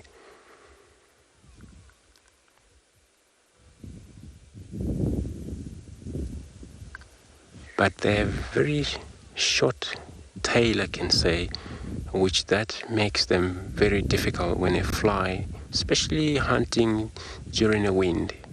They cannot really, fly straight away. They will try to balance. You see how they will work hard in it, flying straight, but they cannot make it really.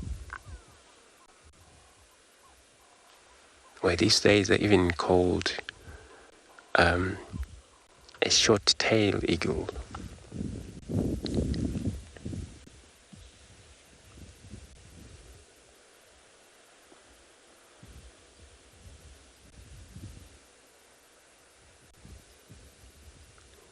But the length of the bird is anything 55-70 centimeters, so it's actually length.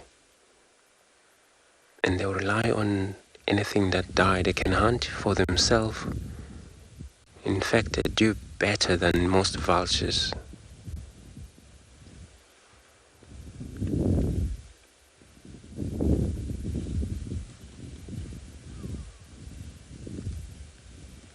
So seeing three of them, I wouldn't say something died around here. Maybe this is what they practice, the young one, able to learn. What we keep hearing on the background is that young one trying to call out.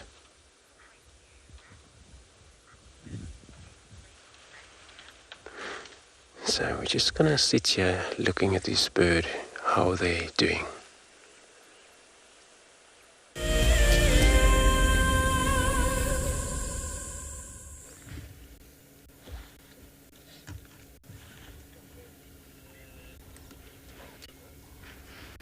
We're sitting here with a very sleepy young leopard. May not look like a leopard, but he's a leopard, a young boy caught in the deeps. He's flat. And although when our skilled cameraman zooms right in, you can see the spots, or the rosettes we call them, but if BK was to zoom out, oh look, elephant coming.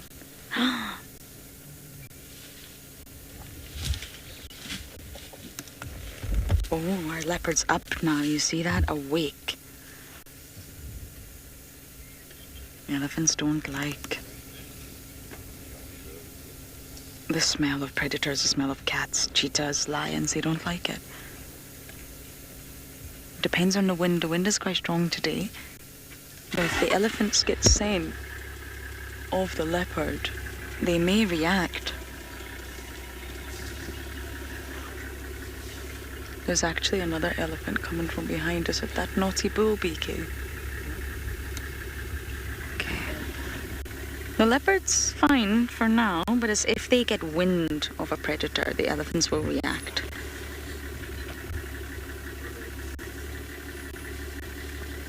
They don't like it. They'll chase them away, and the leopards will most likely run.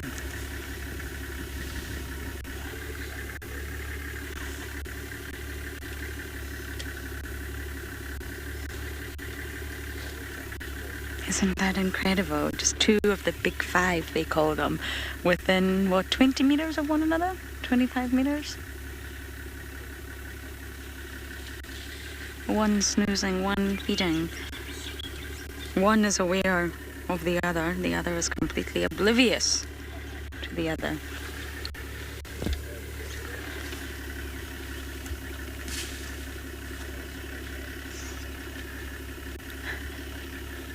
Okay, we're gonna sit here and see if there's any interaction between the leopard and the elephant.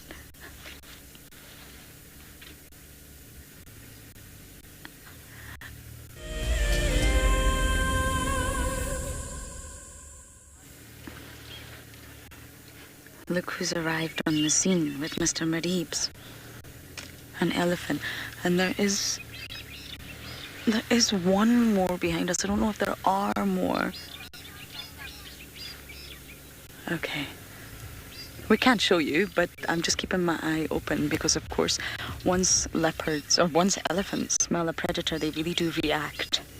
They'll trumpet. Something like that. But Maribs, as you will soon see, BK will show you, has not moved a muscle. He's not fussed. But he knows they are there. He can hear them. But I don't think they know that he is there.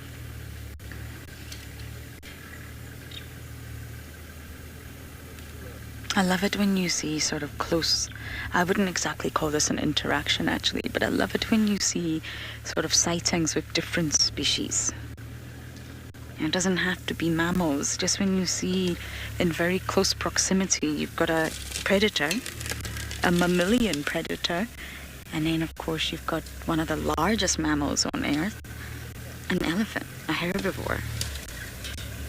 The 2 of them mere meters from one another.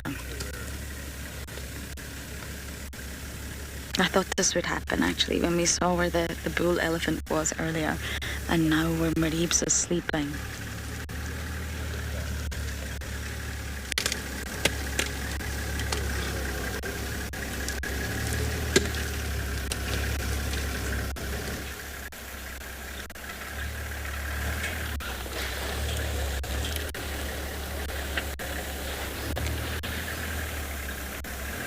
It's not that anything bad is going to happen, but if the elephants got wind of him, quite literally, they would just chase him and he would run, and we also don't want that to happen, because if he runs into the thicket, we could lose him. He's got his head up now. See, the quality about Maribs is that he understands that he's camouflaged, that he's hidden. He knows that he's not being seen.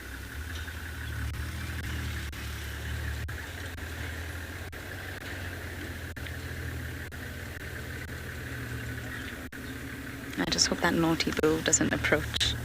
That's one thing we don't want, that naughty, naughty bull. He was absolutely full of beans earlier.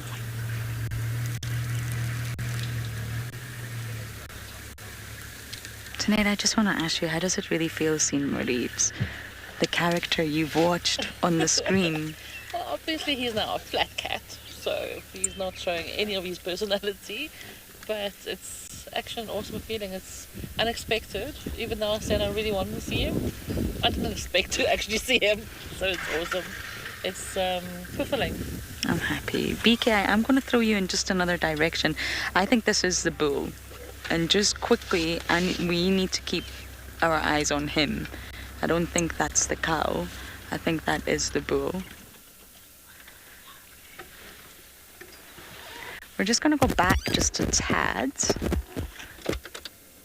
But he's the one we need to keep our eyes on. There we go.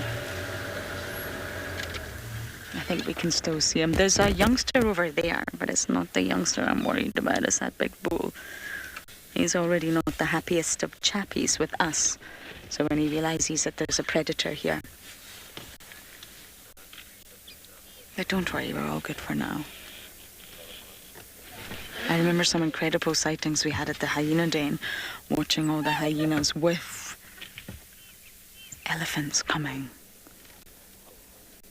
They absolutely react. had a sighting recently with Maribs on Chitwa Dam Wall. An elephant, so he's more than familiar with these animals.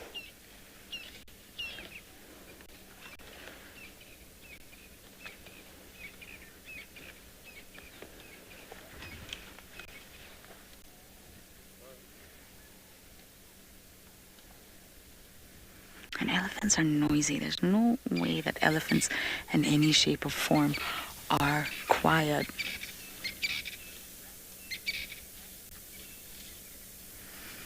Okay, what a fantastic moment this is. We're going to keep our eye on that bull, and I believe Andrew is lucky enough to be sitting with Batilda and family.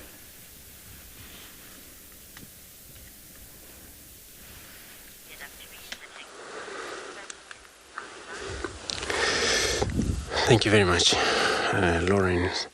Good luck with these Ellies. Yes, I'm still sitting here with these family of the Tswalu.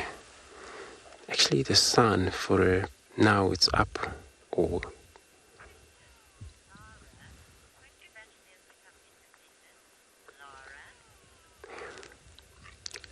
Lara, so you're asking at what age Tswalu are coming independent? So it takes actually a little while compared to most eagle though. So for the first things is that the young one has to actually able to learn enough how to hunt for themselves. So it may take sometimes 4 months, 5 months before they can hunt for their own, but fully dependent. It's got to be anything from a year. They still have a long way for them to change color, to gain an adult color. But then they would be already searching for their own food.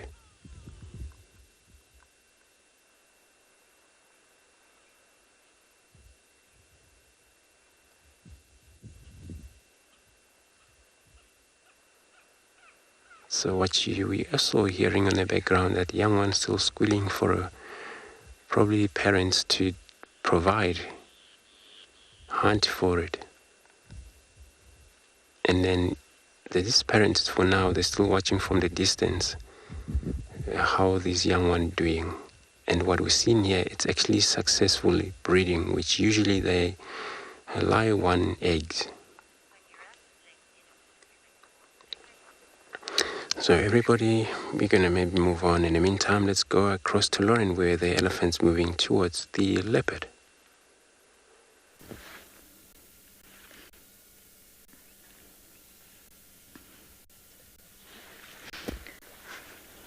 The elephants came closer.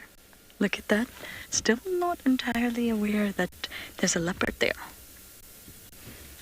But Maribs is aware that there's an elephant there. He's awake now. He knows that he's got to be quick on his feet.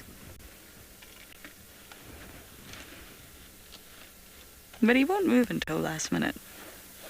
This is Maribs we're talking about. He's a cool cat. Too cool for school. I just had another vehicle ask me, is that the leopard that got bitten by the puff adder? It's become quite famous for that story now. You know, it was a remarkable story that we got to capture. I mean, I'm not saying it was a good story, but it was amazing that Tristan was there, WildEarth was there, and we got to see the whole thing play out. And look at him.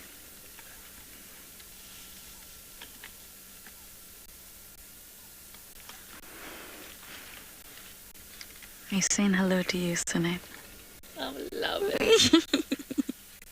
I think he's captured absolutely everybody's heart. You're quite the heartthrob little... Oh, okay, look at that 2-shot. There's an elephant there. You don't care, do you? That's how he feels about that.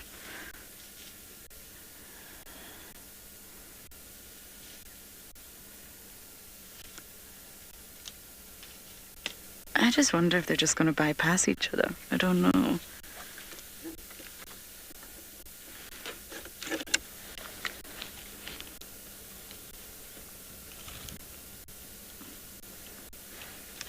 Oh my goodness, how many yawns, my babes? You're going to make me yawn.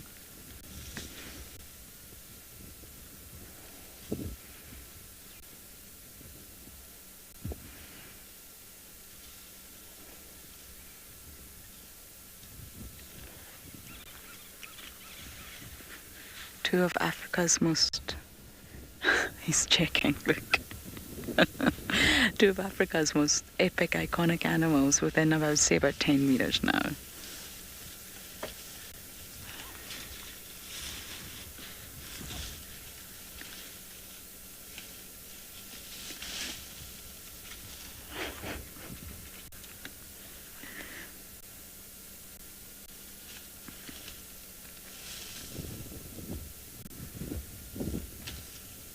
It's amazing. Elephants have got incredible sense of smells. But this elephant's obviously not picking up the scent because of the wind. They have to be downwind of the scent. Madeebs, you're just showing off now. Michael, you're asking about independence. Now, it really does depend.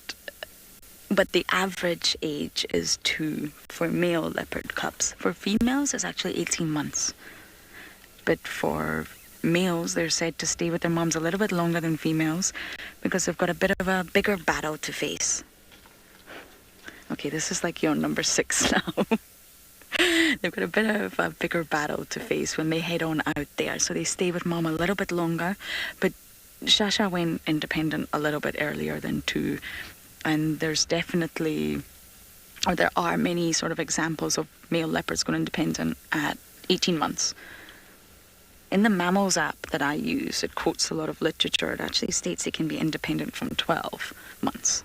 But that's definitely not what we see here. So I think he's got a little bit longer to go with Tandy. But he definitely is spending long periods of time away from each other, and that's normal. She's got to force her little boy how to learn how to survive. And clearly he's doing a very good job of that.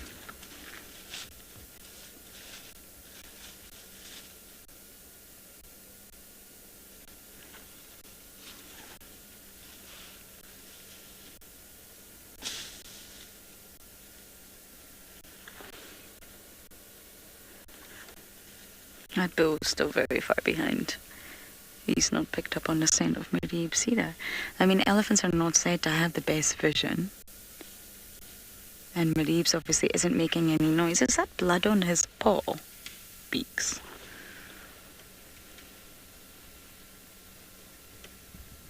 I think it is. I don't know if it's his blood or he has murdered something.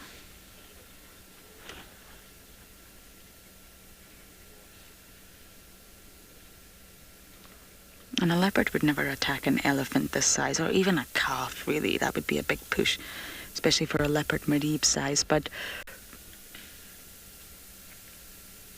they would still react.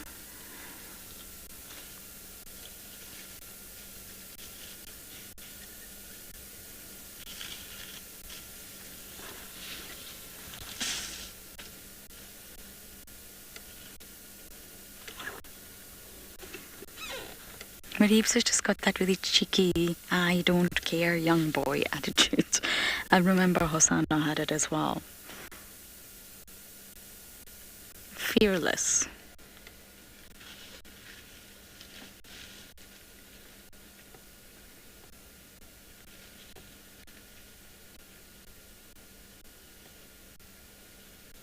It's nice to listen to the sounds too. You can hear the elephant.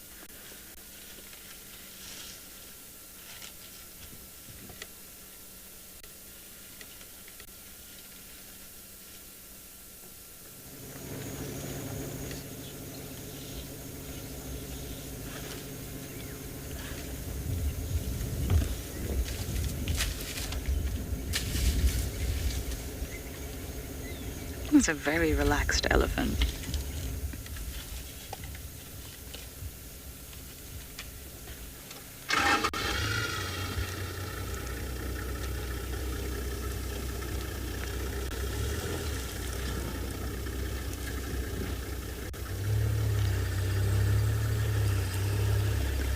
Oh, someone's now getting very brave. Oh. We're now on a mission.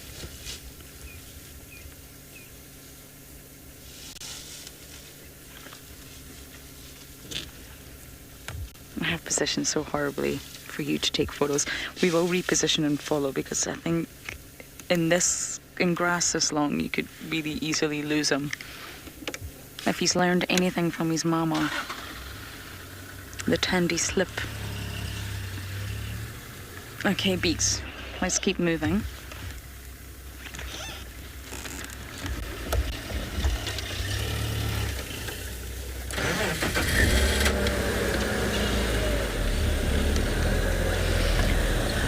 Okay, we're gonna very carefully follow Maribs because naturally there are elephants around, but we're going to send you over to a perfect lion day.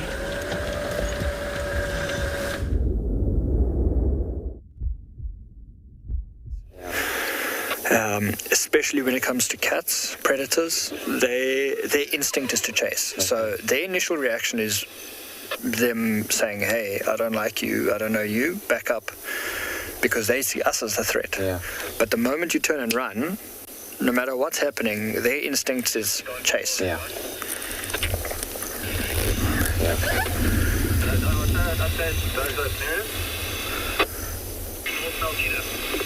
They're back out in the open there.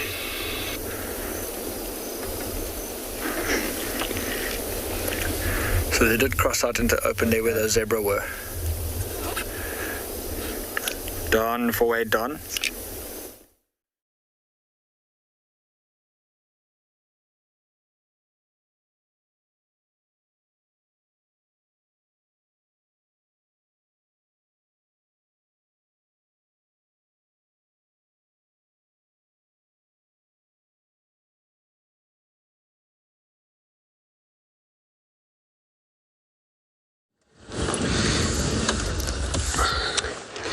Sorry about that, everyone, that you just experienced in Phinda there. But at least, yes, I got you all. So we searching around. Now we come to Twin Dam here. I was actually hoping to see if there's anything, because we saw this herd of elephants from the way distance, but we only seen one. So we trust that it could be more of them around here, which they haven't yet come to drink. That I wouldn't be surprised, because the temperatures is still great for them. They can be still hiding in this drainage line system.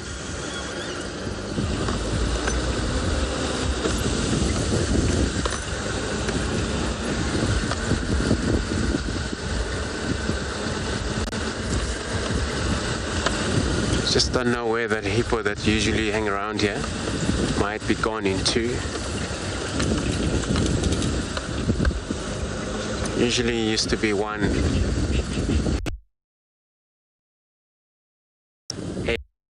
young whale. So many watering holes around. Many of these, where these are not really easy. So for them to be around in one spot for a long time.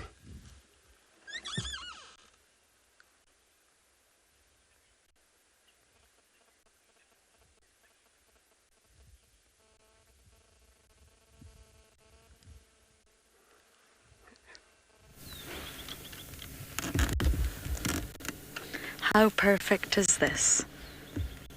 Maribs on a log. On a marula that is possibly... Actually, that's not elephant destruction.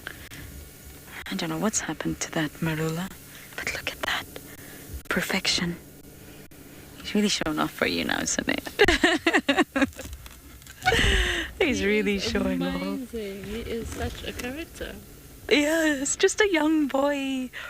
A young male leopard listens about him. Oh, now we're going up the tree.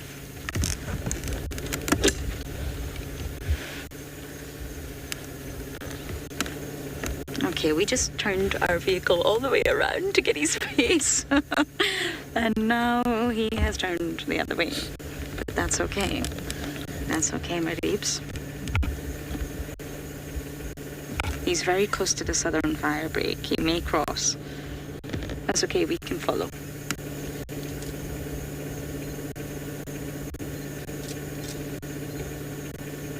Look at that tail just draped over. Perfection.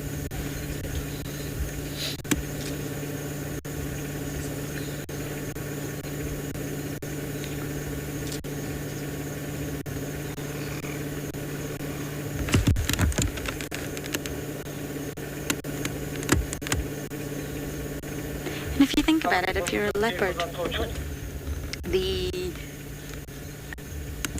being up on a log like this is the best place to be. You can see all. Scan your horizons, see what it is you want for dinner. Your dinner date with Lauren. Vegan schnitzels are not going to cut it.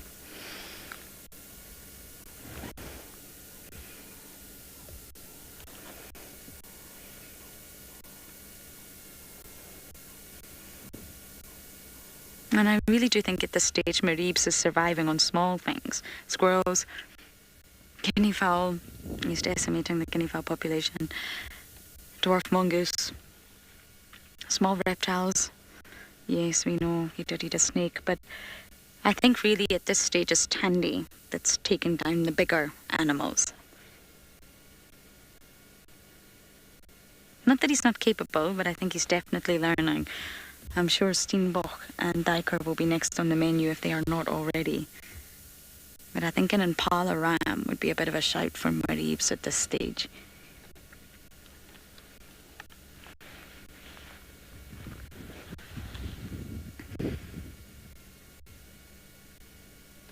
He's a bit clumsy in his approach. He's got to perfect that, and that's what being a young male is all about. Learning.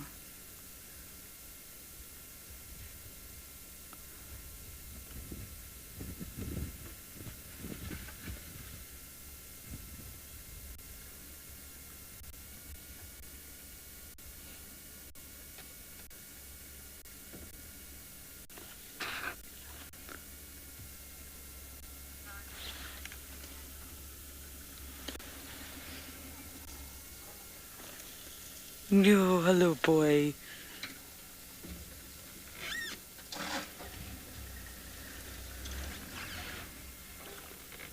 I think this is yawn number, I can't even begin to tell you. Done a lot of yawning.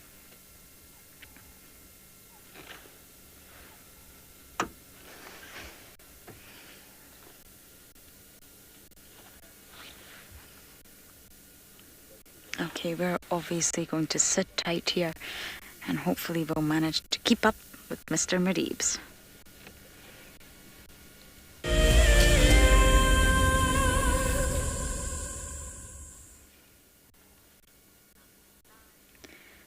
The most perfect moment anyone could wish for. The sun is starting to go down, the light's not so harsh, you've got a beautiful young male leopard on a fallen over marula. And he chooses to lie down the opposite way, but that's okay. It's still absolutely gorgeous. The marula's gorgeous, the leopard's gorgeous, the light's gorgeous. What more could you ask for? So I think because this is such a perfect moment, let's just all sit here for a moment or two and enjoy it.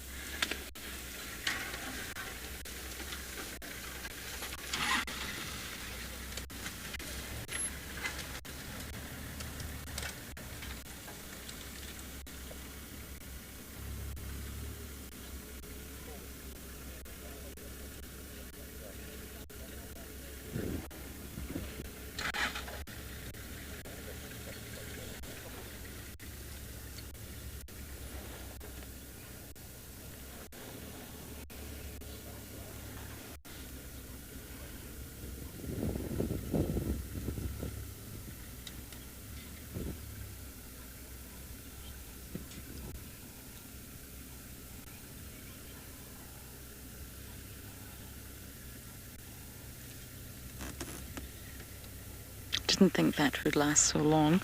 He's off.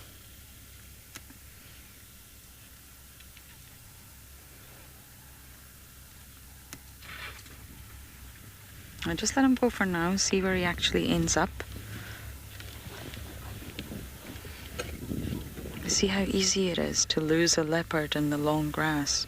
It's very easy. You don't keep up with them, they disappear fast.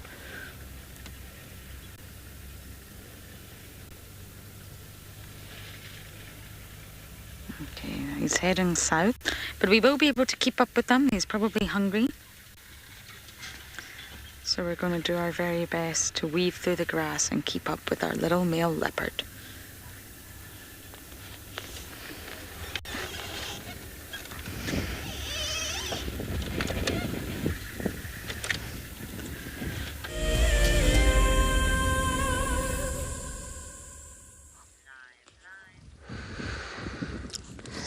everybody, we got two pair of Egyptian geese. They're mainly noisy bird sometimes, but one of the birds that they don't really mind cold, as you can see how they search for their food in the water like that.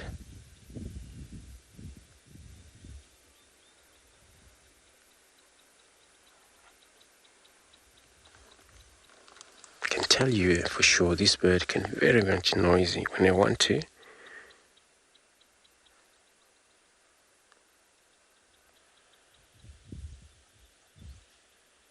And I don't want to share, especially these small watering holes. Some places you can find them when they're inland. You can see 7 together there. But sometimes they can be very much separated from the rest of the other one. Now there are only 2 of them.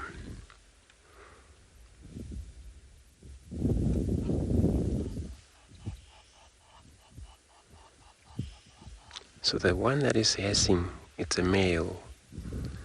So the female do a lot of honking sound where it's very loud.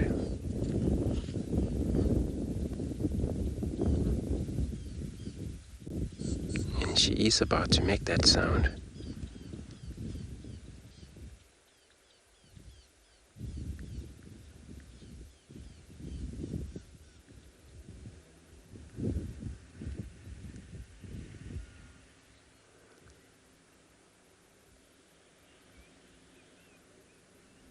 And they're actually a big bird. It can weigh anything 187 grams, somewhere there.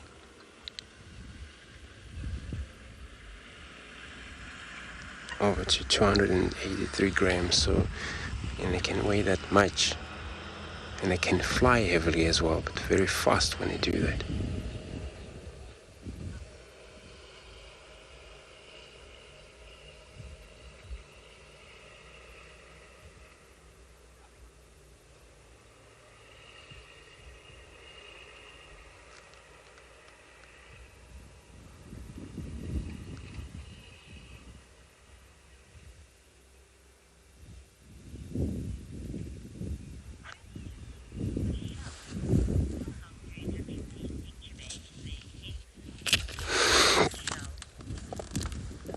Michelle, so you're asking how long do they incubate their eggs for? Is anything from about 28, 30 days there. Fledging is about 55 days.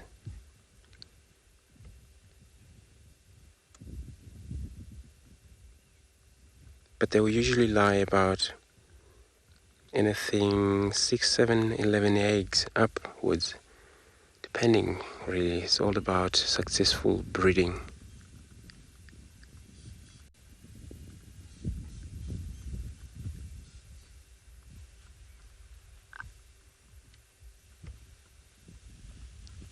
In some countries, so breeding season depend usually where pick anything from August, September there.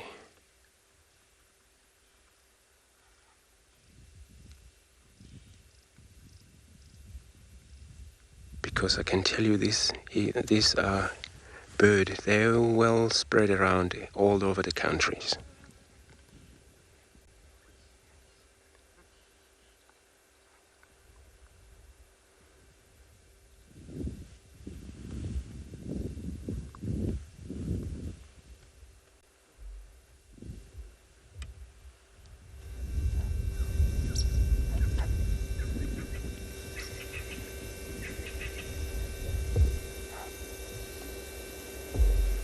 And what they're searching there, they usually actually prefer grass.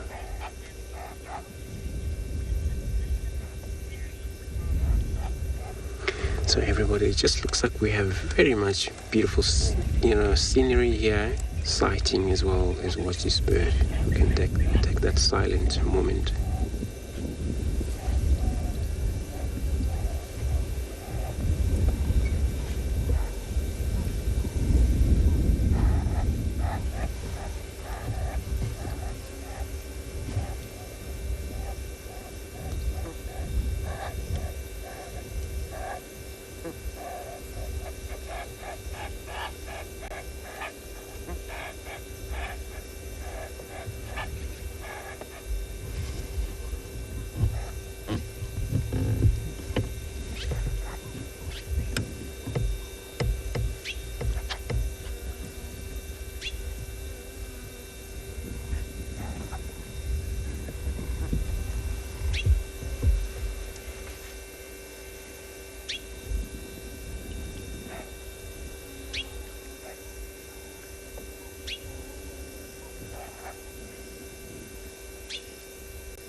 So everybody, we're going to leave this beautiful pair of birds here. In the meantime, we'll send you across to Ngala to see what they guard the plane for the rest of the day or the evening.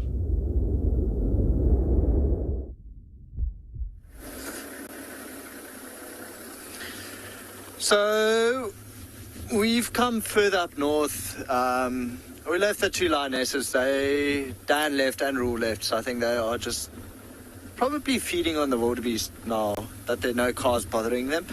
And we're actually not too far away from the Timbavati River. That's just on our right-hand side. So at the moment we are heading west. Barney, Nikki and Rule are all looking for the sub-adults, the white lions, in the south, which is why we decided just to rather leave the area. Because at this stage I don't have a tracker with me, so I might just drive over tracks while they are tracking them, and it makes their life a little bit harder. So we are going to an area called Mabotle Road. From there we might just pop into the riverbed, see if we can find any signs of the new Zulu female. Been a very long time since I've seen her. Oh, there's a hyena. Good job. Come towards us. Often how we find things, just driving, bumbling along.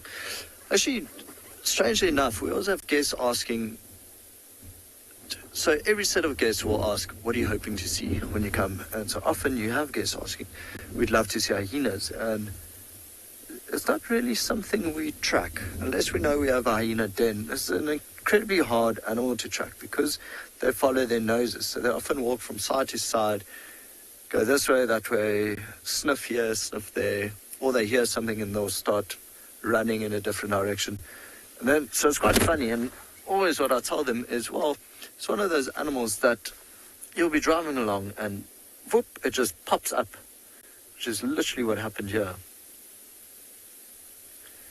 So for those of you wondering, there's no chance that this hyena knows there are two lionesses on a wildebeest carcass.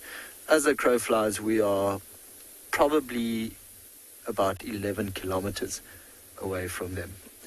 So this hyena, see how it's stopping and sniffing? It's because of the wind blowing so hard. But it does not know about that wildebeest carcass. It wouldn't be able to see the vultures.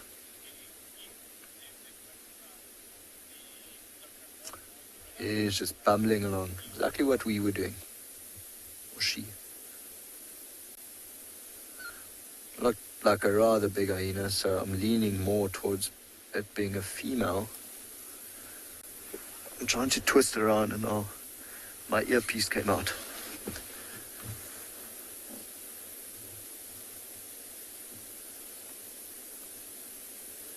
See, it doesn't look like she's necessarily following anything, so I think we'll just let it bumble on its way. She's going east and we'll continue going west.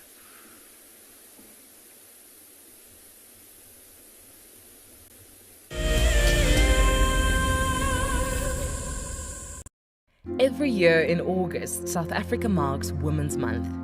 WildEarth would like to acknowledge and thank all the amazing females who have worked tirelessly to share our nature with the world. We're gonna have to just wait, okay? She's gonna come out there just on my right-hand side, and she can see these impala. Now you've got to inhale it. It burns. I don't know if it's supposed to work instantly. Go, girl, go! Get her! Get her, girl! Get her! I'm so looking forward to following her story in the future. I'm really hoping there's two. I'm really hoping there's two. But you know, even if there's one, oh my goodness, everyone! And I get to share it with you. Isn't that extra special? I get to experience it and show it to everyone.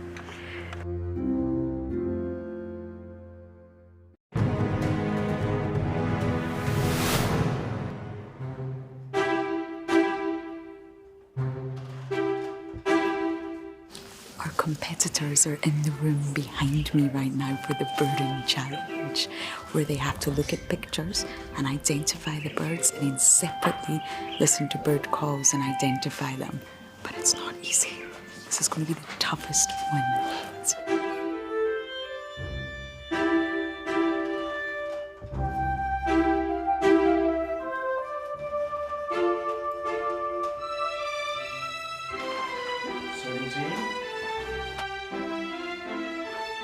here we have the previous year's winners. You can see they're trying to see if they can remember all the answers, and look at them taking a sneak peek.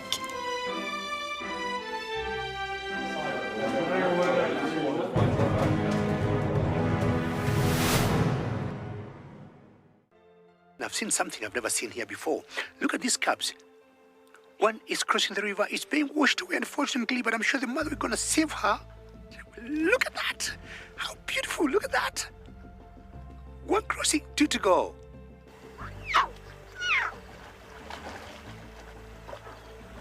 How cool is this? Expect the unexpected here on WildEarth daily.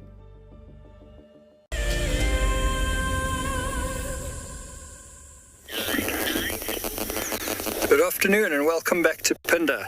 We decided to let sleeping lions lie. That male lion wasn't doing too much and he wasn't showing any signs of going anywhere. So we decided to try our hands at finding those cheetah again. And fortunately for us, they moved through the woodlands to a small clearing. And look at that. We've come across them once again. Really nice little spot for them. It's nicely sheltered here because they've got the trees all around this patch of grasslands. Very quiet and cool, and they've settled down here a little bit. We're now currently watching the one male. The other male is just behind him to the right hand side. Bit tough to see him from this angle, but he's under the bush a little bit further back.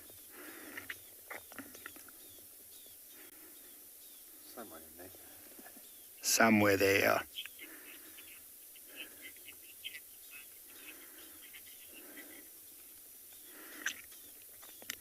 So these two males are not actually related to each other. These are just two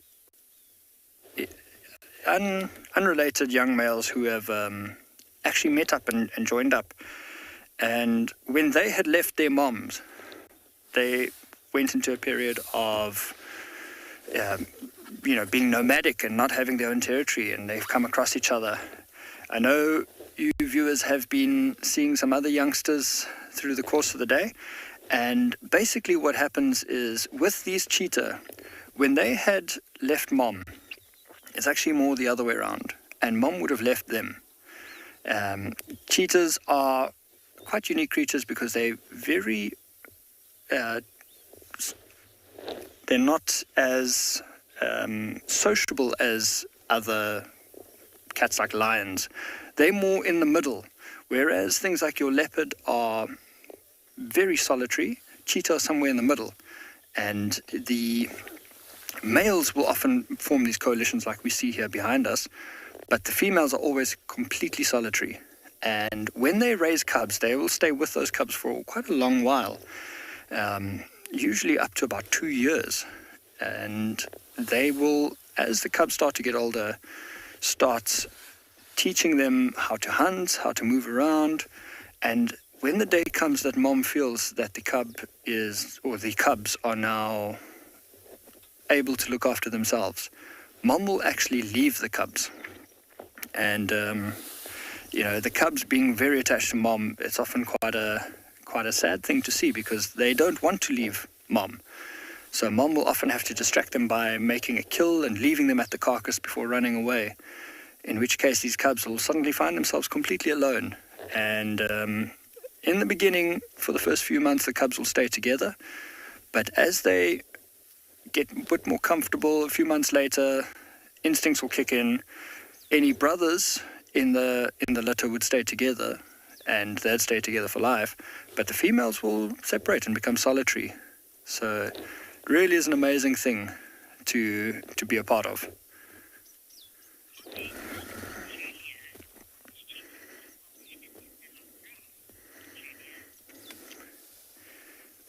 Julia, you are absolutely right. Just with us sitting over here, you can see with the camera zoomed out, almost impossible to see them.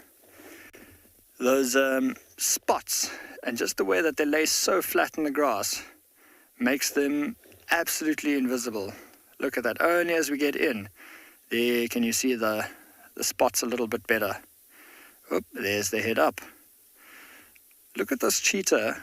Hopefully if he looks towards us, look at that nose. Can you see his nose looks a little skew, actually. And we noticed this just now. He must have been either in a fight or gotten it injured somehow while hunting. But his nose is completely sliced and is actually sitting quite skew on his face at the moment. There's no fresh blood around it, so I don't think it's something that happened today. We haven't managed to get a great look at it yet, but every now and then he pops his head up and you can actually see he's got a bit of a skew nose. So it'll be quite interesting to see how that heals, if it always stays a little bit skew, because at the moment that piece of flesh is not sitting 100% straight.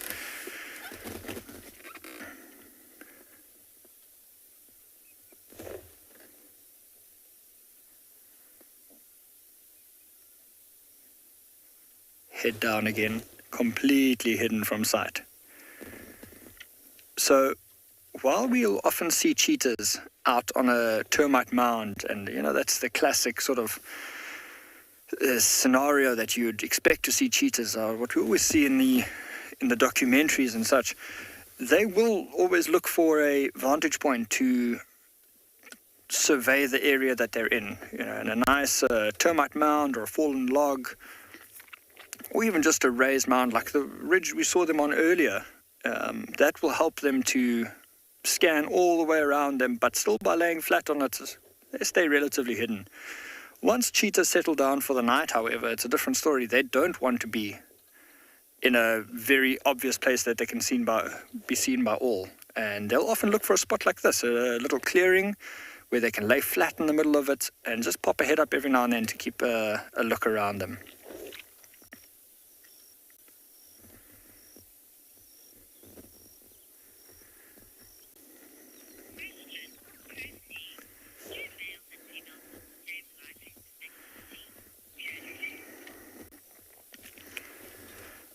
We have another question over here asking if males and females have the same life expectancy, and the answer is actually no.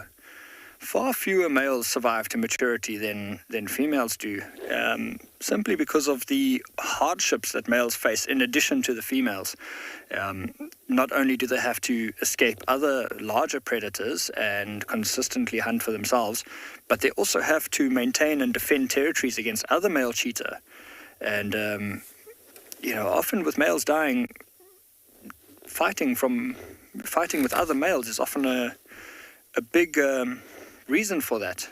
And as a result, they often have, in general, a few years less, because as they age and they get weaker, they're not able to defend their territory as successfully as what they did when they were younger and stronger. So younger, stronger males are constantly moving around, looking for territory. So as a male ages, he is often likely to get killed either by another bigger predator or the younger, stronger males who are looking to claim that territory from them. So it's a really tough life that these animals face, and the males in particular. And it's not just with the cheetah, with the lions as well, and leopards. They're constantly fighting, not only for food, but also for just the territory that they live in.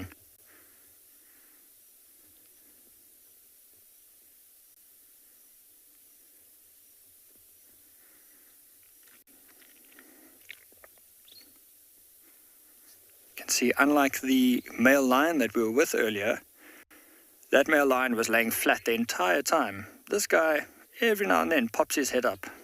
Not quite as confident in his surroundings as that big male lion.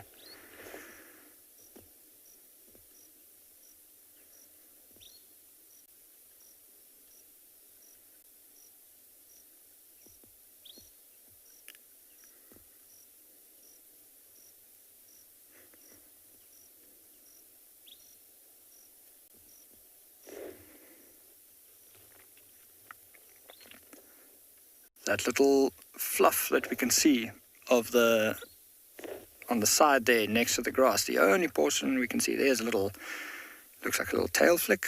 That's actually the slightly longer fur behind his shoulders. It looks like just a bit of the ear on the right-hand side.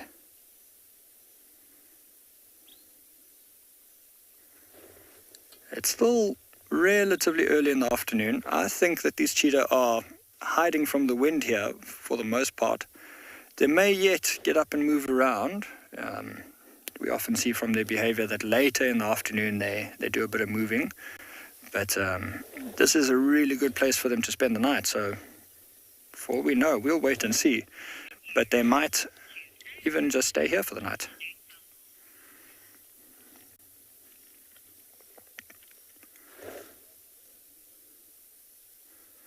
So while we sit here and wait to see if they do anything special, why don't you go and join the next camera out for a nice little bumble?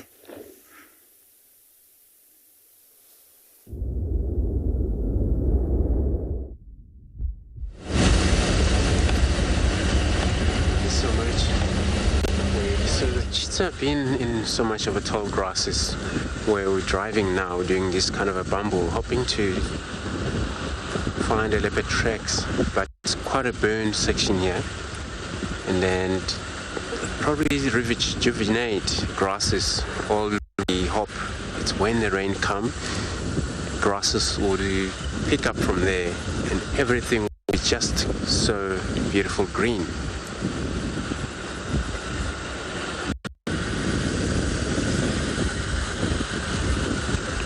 So I'm checking this area. I know for sure there's another report of a leopard tracks around southern side of a treehouse dam.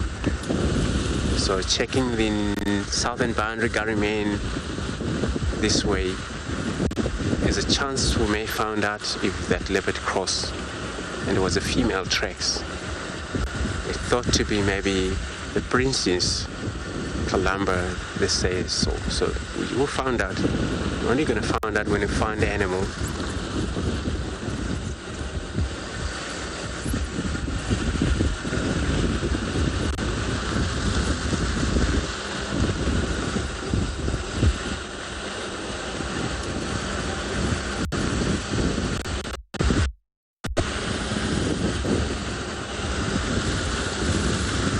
I know the burn section like this won't be great for leopard to hunt. Maybe when they forage through across to the other side, then yes, they can do it. But they're more likely to stick into places where it's grasses.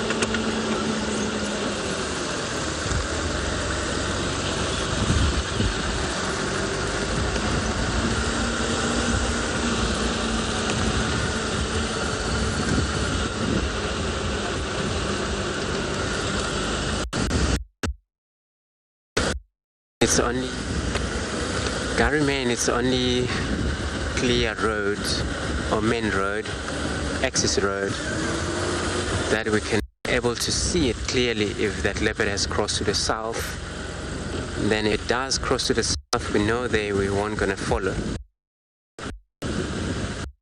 Nothing cross then in Djuma area.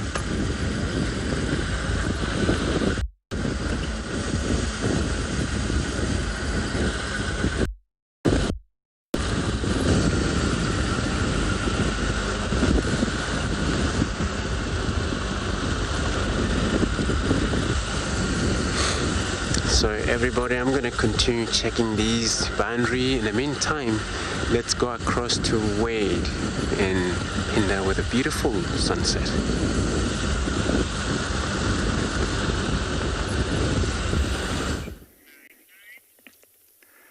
Welcome back here to andBeyond Phinda. We're still here with this cheetah on our right hand side, But as we've been sitting here watching them, just on the other side on our left, we have the most magnificent sunset coming out for such a cold, windy afternoon that we've had, and at one stage even a little bit of rain.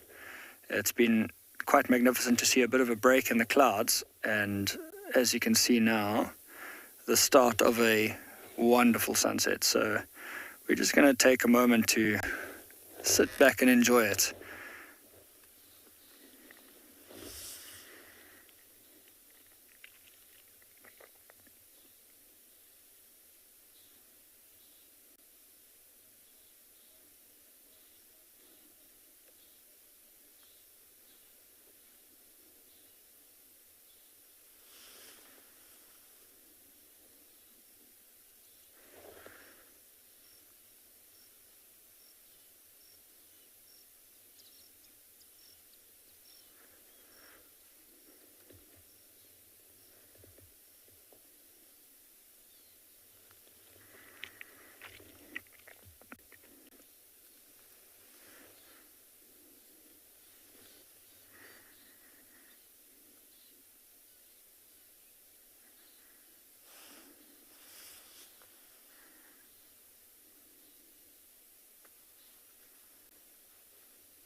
You're quite right, Yogurt. I hope that's a nickname.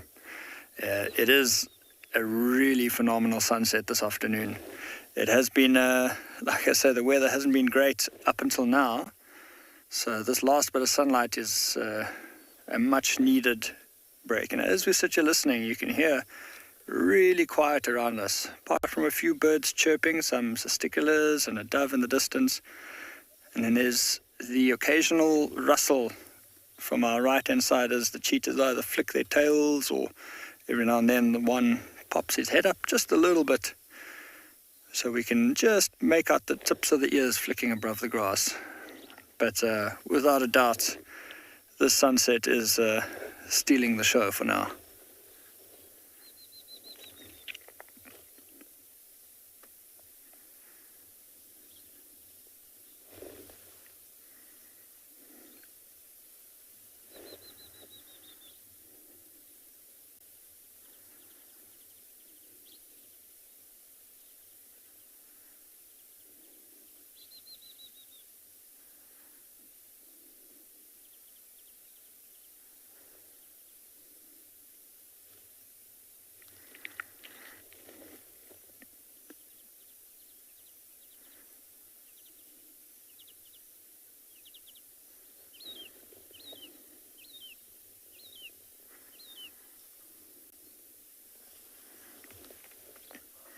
It is quite incredible to see, just in the short time that we've been watching the sunset. When we started, the sun was just starting to peek out at the bottom of that bank of clouds. And if you look at it now, it's actually sunk well below the clouds, below that branch, and fast approaching the next bank of clouds and the mountains in the distance. And just below that bank of clouds that the sun's currently sinking into is the Lubombo mountain range. In this section, we actually call it the Ubombo mountain range, which stretches all the way up from this region up through to Kruger National Park, and even through continuing on to East Africa. But it's amazing if you, just by watching that, look how fast that sun is setting. Especially in the winter time, it gets dark extraordinarily quickly.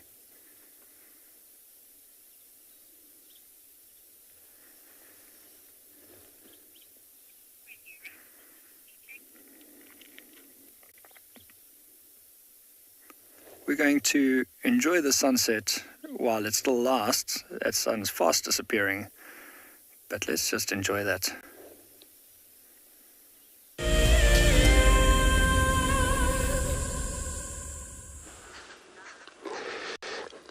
So on our bamboo here, we're just gonna be sitting, also listening to a sound, because we are searching for a possible of a leopard being around here. In the meantime, let's have a look at the sun. It's probably about setting there through this cloud.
So beautiful, and nothing that I can hear in terms of impalas or antelope shouting about.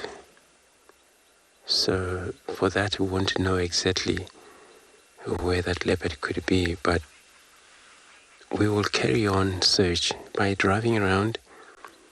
We would definitely, maybe if we're lucky, come across our leopard.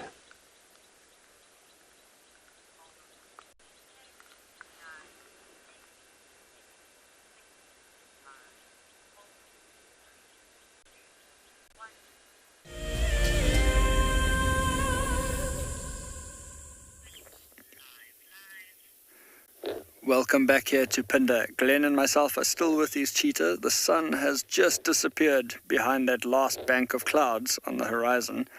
And we still have these two cheetah. The one literally had his head up until about a second before the camera cut back to us. So we can't see them really well for the moment.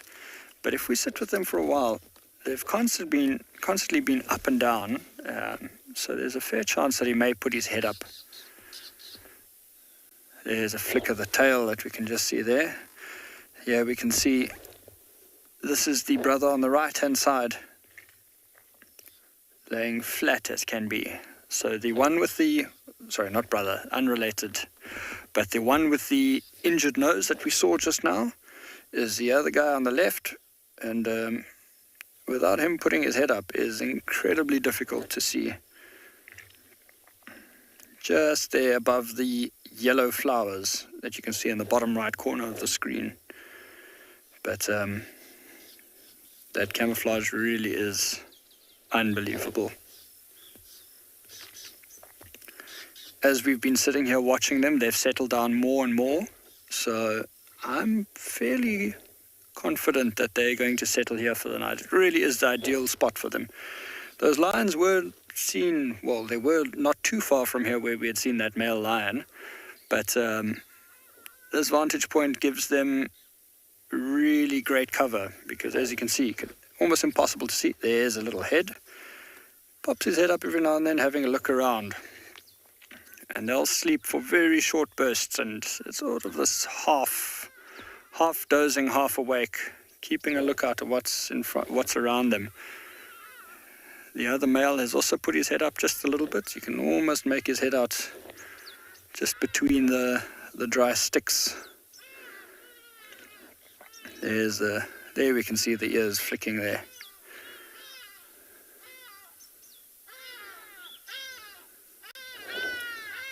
You hear the hardy-does calling nearby.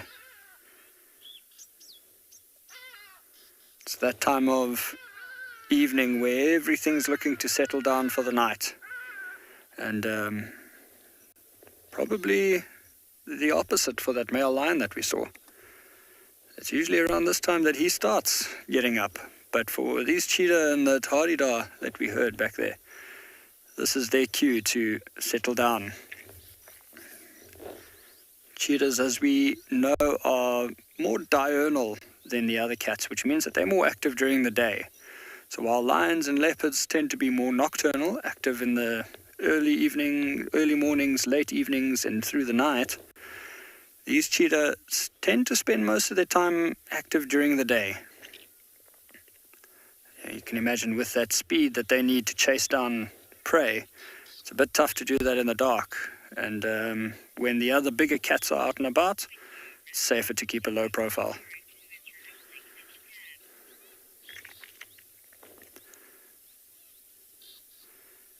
But as we sit here with these cheetahs taking it easy, why don't we move over to Lauren, who's doing the same at a dam.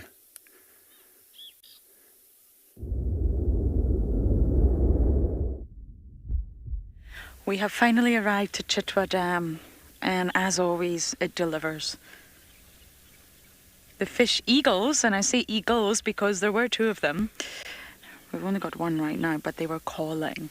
And that was your first time to hear them call, Sinead. How was it? It was amazing. I couldn't wait for that, and it finally happened. You didn't actually see because they were behind you, but when they do it, they really throw back their necks like that, and they just release this epic call. I'll have to watch the footage. We were actually filming a little video at the time that they did it, so it was literally perfect. Hyenas are also calling to this side, but I mean, well, will we see them?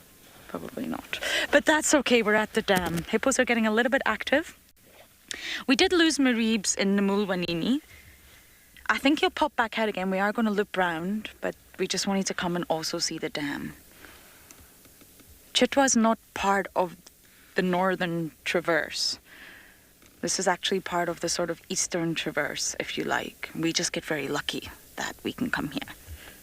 We can spend hours upon hours here. So it's not part of the usual traverse. So when Mareebs crossed in from Torchwood into Chitwa, many of the vehicles could not follow.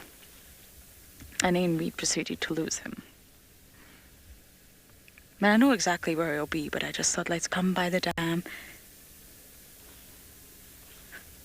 Peeks, is that a tiny, tiny little hippo behind Mom over there? Or am I... Yes, it is. Oh, sweet. Look at the size difference. I've actually come to appreciate hippos a lot more recently. I think when you really learn about their biology, and they're actually really cool.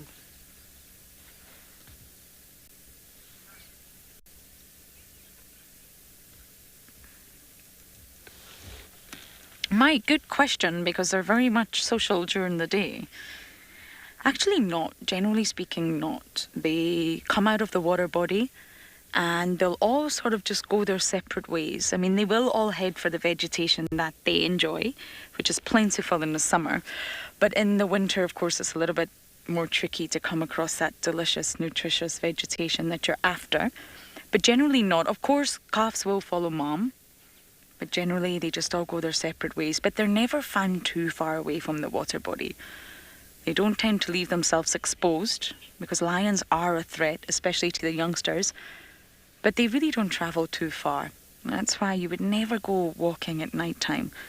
I got asked that question recently and Beaky and I were horrified. We couldn't stop thinking about it. Imagine doing a bushwalk at night. Oh. And that's why it's not just your lions and your leopards. You've also got your hippos to think about. They will not be in the water. They will absolutely be out the water foraging. That's definitely not something you want to bump into in the night, a hippo. Is that two youngsters now? And the back one slightly older. And see, they do like to group together during the day, Mike. They do have a social structure. But at night time, it's just all about feeding. And then slowly they will slip back into the water as that sun rises once again.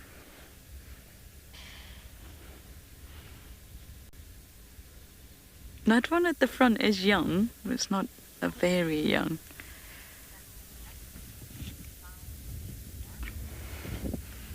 Chitwa delivers as always.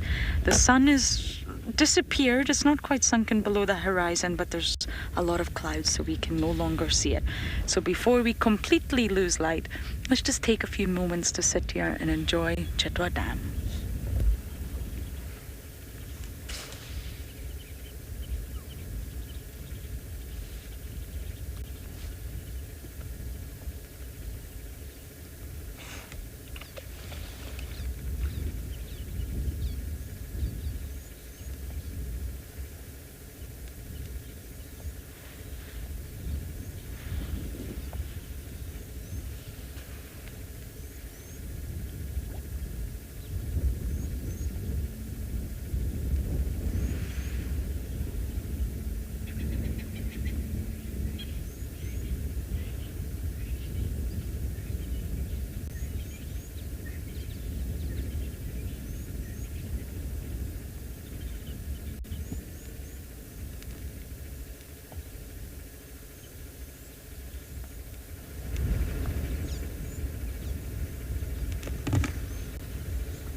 Isn't this just so perfect? We're definitely going to sit here a little bit longer, and we might get lucky with Mr. Reeves.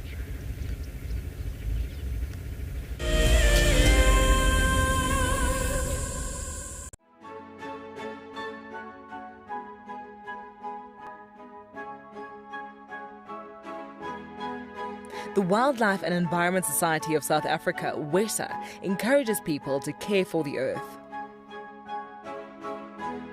Through innovative projects, they aim to reverse the serious issues that we face in the world today. One of these projects is Green Coast, a proudly South African award for sensitive and well-managed coastal sites. This sustainability project protects our national coastlines while providing unemployed youth with a love for their environment and a hope for the future. WESA is a membership and volunteer-supported organisation. Every supporter is helping to change the only Earth we have. Visit our website to see how you can help care for our Earth.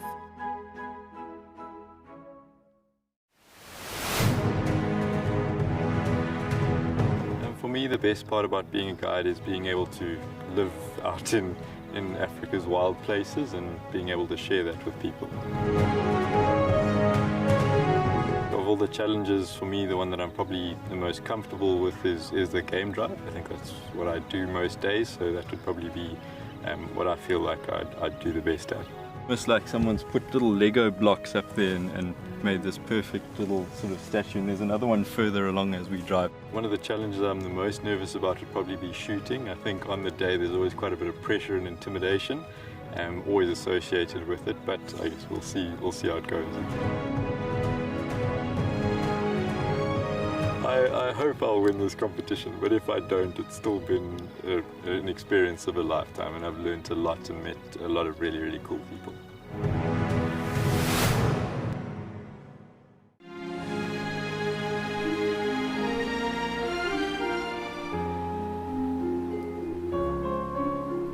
You are cheeky. That was a brave decision. Amber Eyes is... Oh. That is so magic. That was absolutely wonderful. Amber Eyes just gave that cub an enormous hug. Expect the unexpected here on WildEarth daily.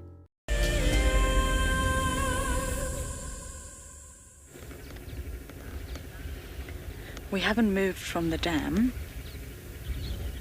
It is just too perfect. Look at all the heads popped up now, all the different sizes and ages of hippos.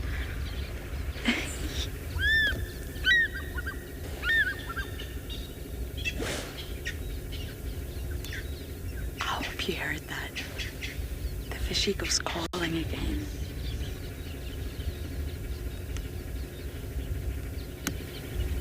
I can't see it though, somewhere on the other side.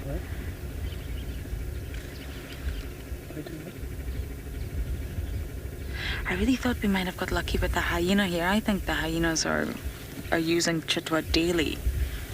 I think they've moved further down south. Every time I come to Chitwa, I see a hyena. Not ribbon, no, unfortunately. Oh, rip robs.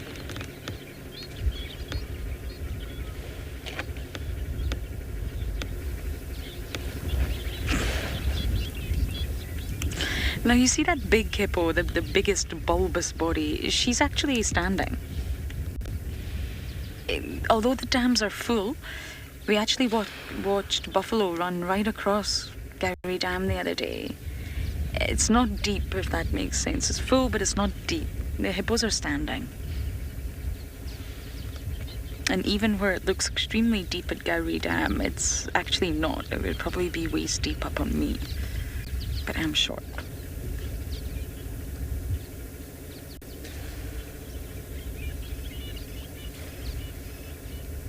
What do you think about positioning at the other side of the dam wall beaks, just so we can get the binoculars out and see if maybe Eves is on his way for the guinea fowl? He has a thing for guinea fowl. Oh, I'll see that. Point evidence, I'm out. Yeah, he just thinks guinea fowl are just the best things ever. And I'm sure they are to him.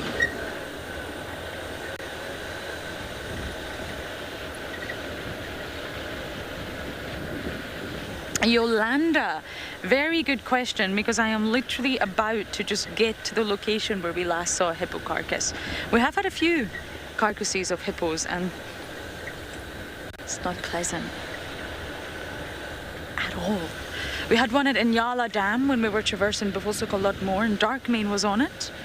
I didn't even know you guys were here. And apparently Darkmane pulled the hippo out of the water. The hippo was already dead, but he managed to pull the hippo. It wasn't a full adult, but it was a big hippo out of the water himself. That just shows you the power of a male lion. And the other one was right here, Yolanda. Right there, we had a dead hippo carcass for a long time. Okay, how can I position for you, BK? How's that? Guinea fowl, you better be careful. Manibs is coming. somewhere. I wonder if the Ellies will come down for a drink. Ellies are just everywhere right now.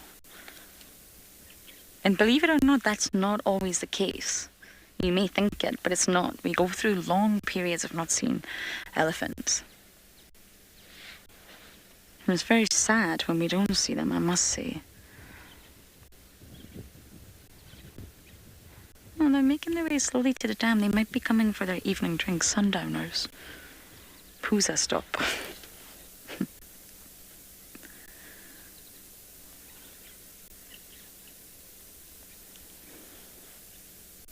I'm just going to take my binos and just have a quick look. We are losing light.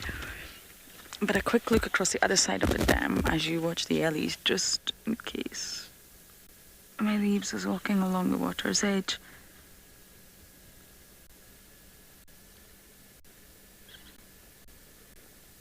You never know, he really does love this open area, and that's great news. It's great news that he's back on Chitwa.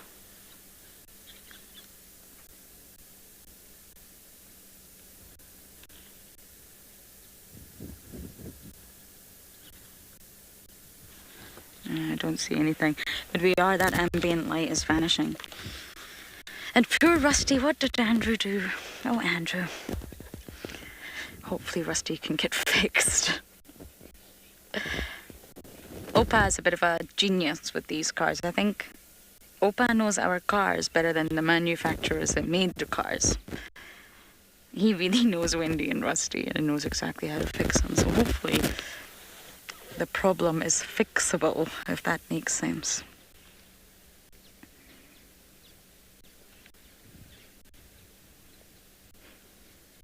It's just nice to view elephants from far away. You don't need to get close to them, get in their space, especially on an open area like this.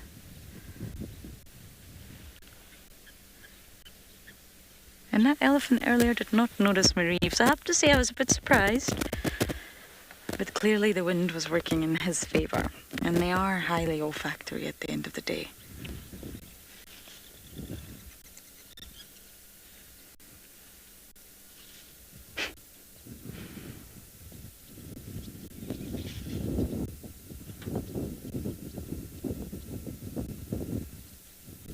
I was actually reading a beautiful story in a new book that I've got, and it's all about animals' emotions and whether they do have emotions, and it goes through lots of different examples. And there was a lovely story from, I'm sure it was either Kenya or Tanzania, and it was about a little elephant called Babel.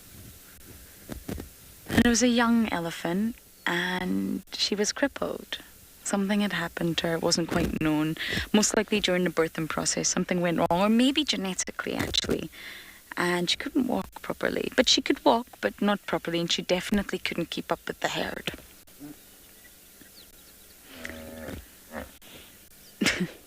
And just letting the hippos finish their thought. The herd never once, I think by the time the author got to sort of meet this youngster, she was about 6, never once did the herd ever leave her behind. She wasn't fit. She definitely wasn't sort of, in terms of nature, one that would want to pass her genes on. But never once did they leave her behind. And they had a sort of system, and the author wrote that it's really interesting to watch because the herd would move, but they had the knowledge that she can't keep up. So the herd sort of split roles. There would be those members of the herd that would walk ahead, those members that would just stay behind to keep an eye on her. She was always lagging behind, but they never ever let her sort of be on her own. They would always walk a certain distance, stop, wait till Babel joined the herd again. Then they would walk some more. She would lag behind, they would stop, they would wait for her to join the herd again. And that is how that herd moved on a daily basis. They completely altered their sort of normal behaviour, if you like, to keep up with Babel. Even although she was disabled or crippled, I'm not entirely sure exactly what was wrong with her. they never let her go. And it dives deep into elephant intelligence and how there's an emotional connection there.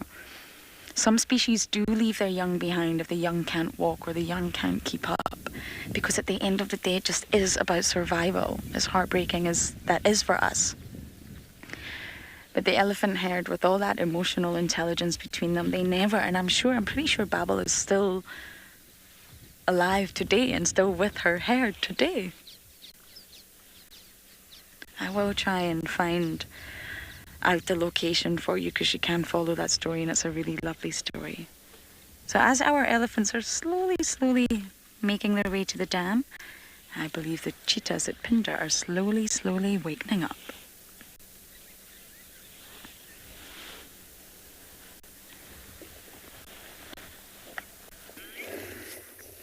Welcome back here to andBeyond Phinda. We're still with these two male cheetah of ours, and as it's now gotten colder by the moment, I've put on a few layers since we last chatted.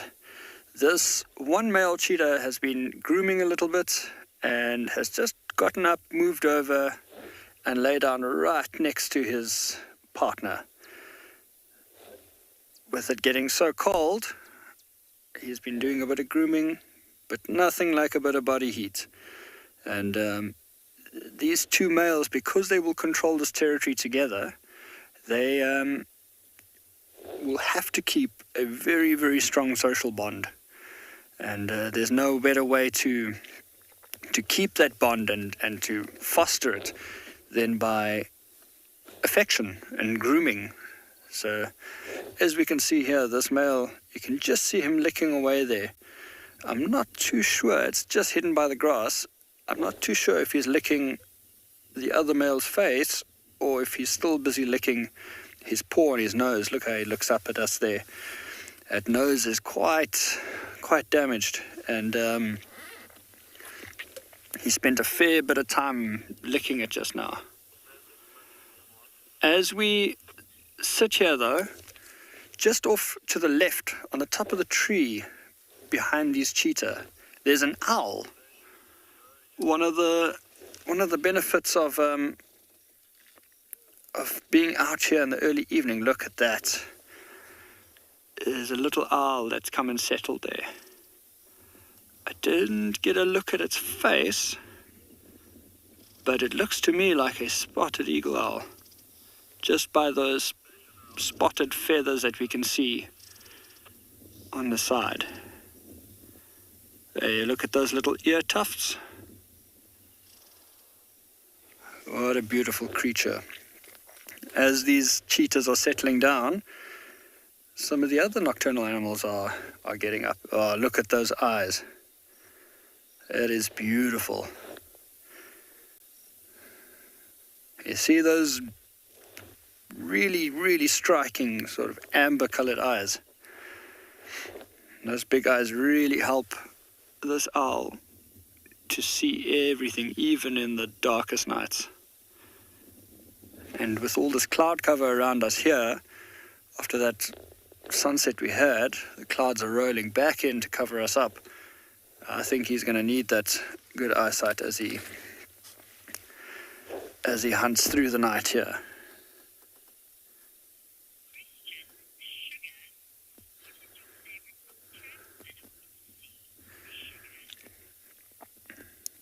Oh, I've got a question coming from Sugar. My favorite nocturnal animal is quite a tough one. I enjoy being out late at night. You never know what you're going to see. But I would have to say hyena. The hyena is an incredibly... oh, look, he's just flown off there. The hyena is such a underrated animal and often gets quite a bad rap from movies like The Lion King. But hyenas have the most incredible social interactions and, perform such a vital role in the workings of the bush. And they contribute so much, and they are just fascinating to watch. Never a dull moment when the hyenas are around. But, there's always the odd little rarity to find. As a birder, I'm very fond of the different birds and the owls. And in places like Phinda, things like the white-faced owl and the African wood owl are really amazing ones to find. The African wood owl we can find in the sand forest close to the northern lodges, and always a treat to come across in the evening. Now this owl has made his way off to the far trees here, just out of sight from us, but we still have these two cheetah. The other male has now stopped his grooming by the looks of things. Just a bit of rustling. Oh, there we got a head up.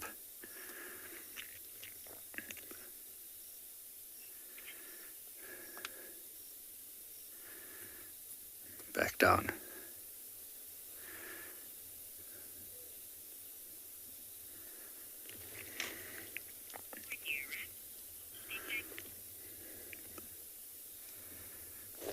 We'll hang around here for a little bit, but as we're losing light, these cheetah don't look like they're going to go anywhere. So we may move along and see what else we can find.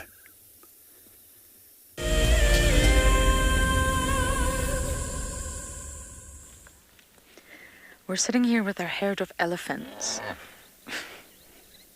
That was not an elephant, that was a hippo. And they're slowly making their way to drink. They are, I'm almost convinced they're going to come to the water, but they're just taking their time. I've been here 3 years and I don't know why the hippos still make me laugh when they make that sound. We're next to a big water body, lots of hippos, you can hear the fish eagle, and just watching the ellies as they slowly approach. We're in a good position here. So let's just watch this herd as they slowly make their way across the open area to the water body.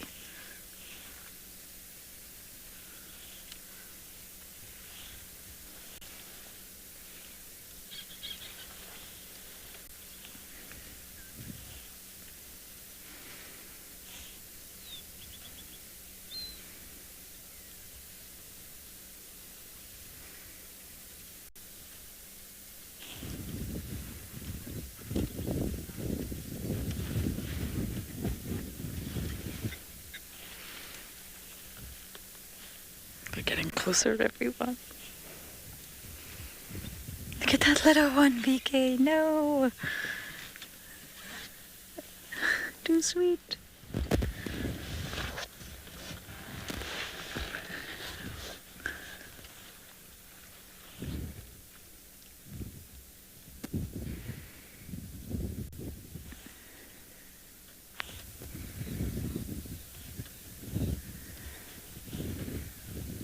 They're almost at the water's edge.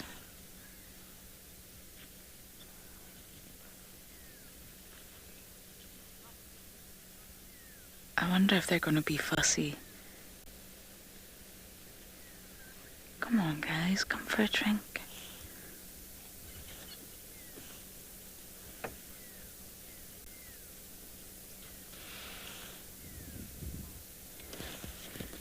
Yes, they are. I got it right. All of the herd are now coming down to have their evening drinks.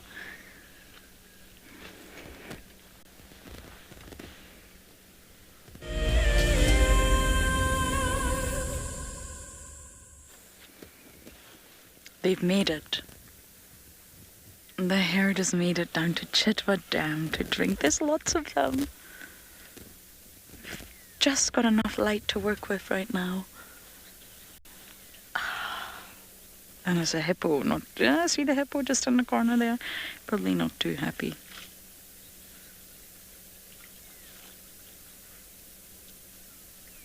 Oh, this is lovely.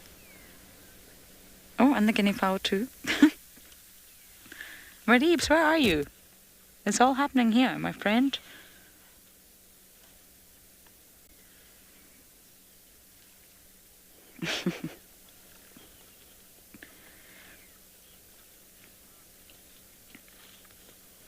Actually, that's a really good question, and it depends on a whole lot of factors.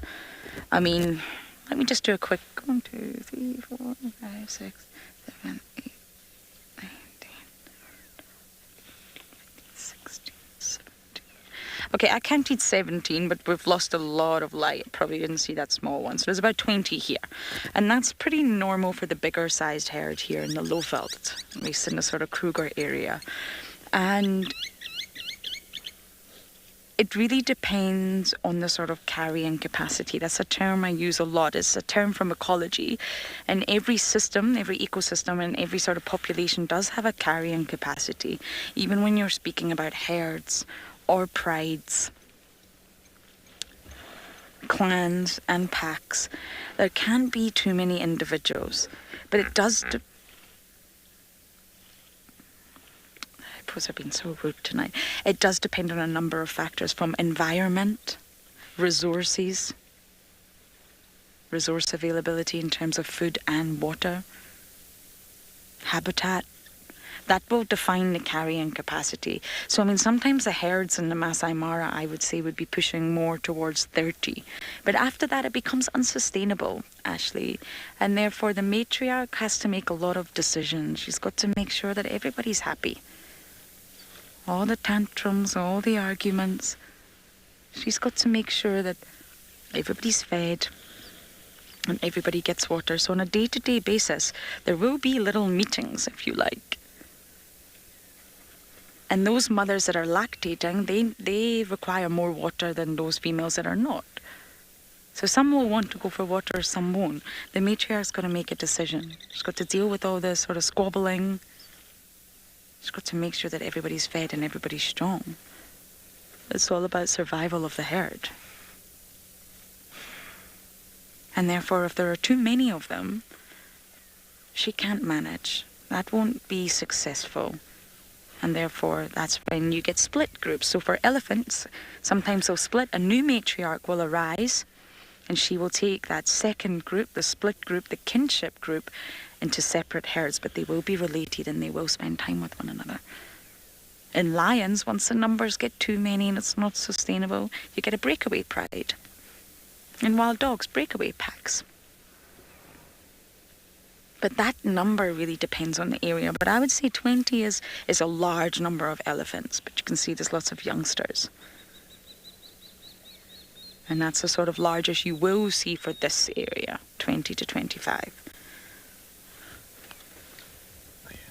Okay, we are going to go into infrared now. It's that time. We've lost too much light. I'm also struggling to see. There we go. We can still view, but we're now using our infrared light.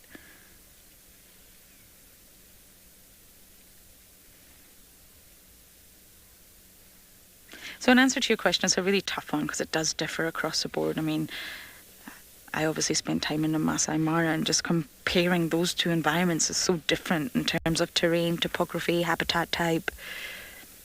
Even with the hyenas, I really think there's such a difference between the behaviour and the social dynamics and the spotted hyenas of the Masai Mara compared to the Lowveld. Not just the hunting techniques.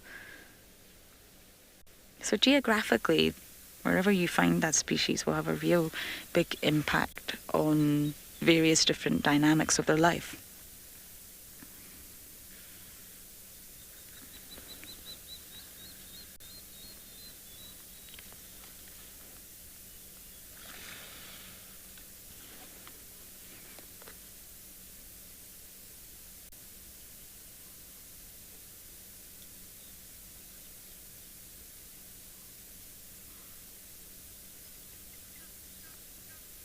Look at them all just walking towards. They are heading in the direction that we left Marips.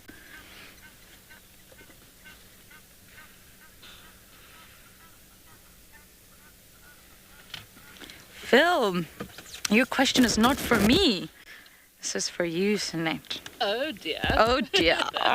We have had a blast today, everybody. But the question is from Phil, and he's asking, what has been the best part of today's drive? It definitely has to be meeting Marips. First, lying down, just doing nothing, but then typical Marips fashion, he completely ignored the elephants coming closer to him. I mean, they were like 10 meters away, and he was just yawning and going about his business. It was amazing to see. And it was quite a long sighting. It was a long sighting, so yeah, my year is made. I'm very happy because we have had what we call a leopard drought the past few days. I must say it hasn't been the most busiest time for leopards because there's been so many lions around. But luckily we got Mareebs for you. It was fantastic. It was just scripted, and my day was made even more when we came to the dam and the fish eagles were crying, and it was just unbelievable. It was truly a magical day. Oh, I'm glad to hear that. We're going to give you some last looks at the elephant, the last look at the elephants at Chitwa Dam as we are slowly going to bumble back towards Djuma.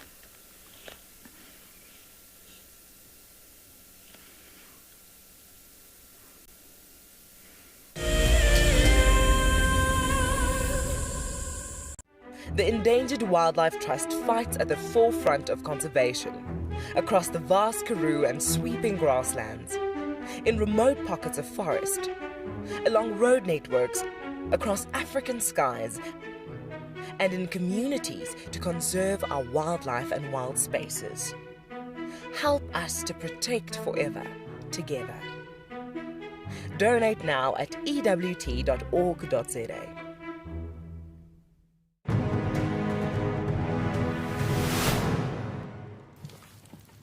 The scribe here collected a dry grass, put it next to the water hole as the hippo walks down during the warm of the day to drink the water. When the hippo arrives, he saw quite a very nice grass, an area not to resist, to rest. And when the hippo went down to drink the water, and when finished the water, he just lied down on the grass. And then, that was the opportunity of the scribe. You know what? Today is my day to pay the revenge.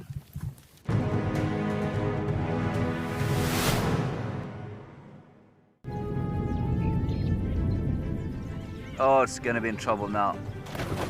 Oh, this is unbelievable stuff. Here comes a hippo in too. Go, Impala. There's a hippo coming in. I can't believe what we're seeing here. This is what we normally see in East Africa. It's all over. Hippo leaping at the crocodile now. Everything's gone underwater. Expect the unexpected here on WildEarth daily.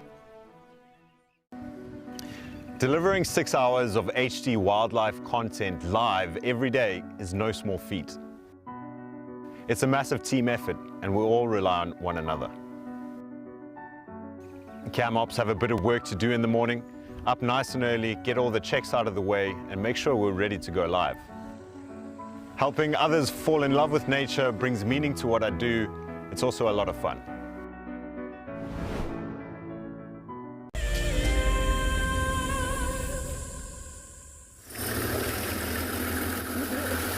Welcome back, everybody.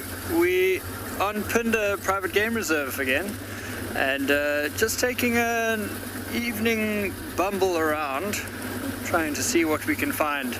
We left those two cheetah laying quite snug there in the grass, hiding from this cold, and as we're driving along here now, see quite a nice straight road that we're on.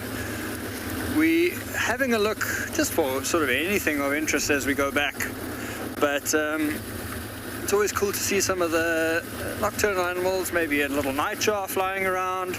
We saw that spotted eagle owl just now, and could see more of those. We are very close to where we saw that male lion just now. We did a fair bit of off-roading just here on our right-hand side, where I'm shining now, and he looked like he wasn't going anywhere.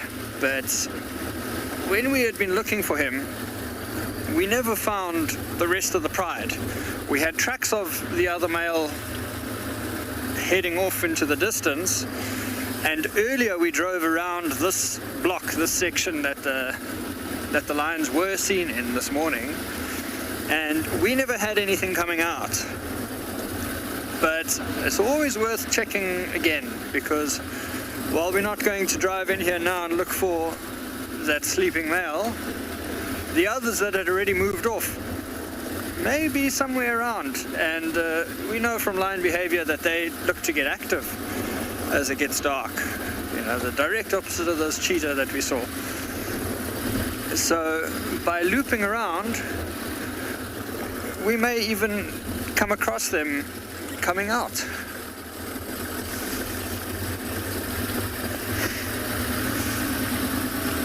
We have a question with Tom asking about the prides on Phinda. So we actually have 3 prides in total on Phinda at the moment.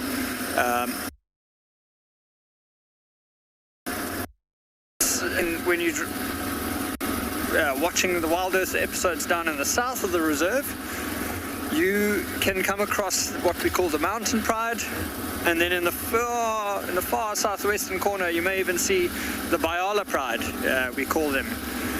Up here we have the third we call the North Pride over here. So those are the 3 that make up our prides. We have these, the lion that we saw earlier, the big male lion, him and his brother are the 2 males up here. Then we have now 1 male down in the south that controls the mountain pride and Ngala pride. And then there's another male who got pushed out and is now currently out on his own in the far southwestern corner.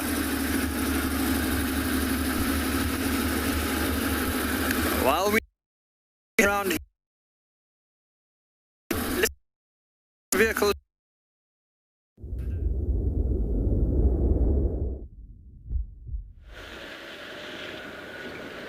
Apologies about the breakup in signal there from Phinda, but you are back in Djuma with Team Wendy.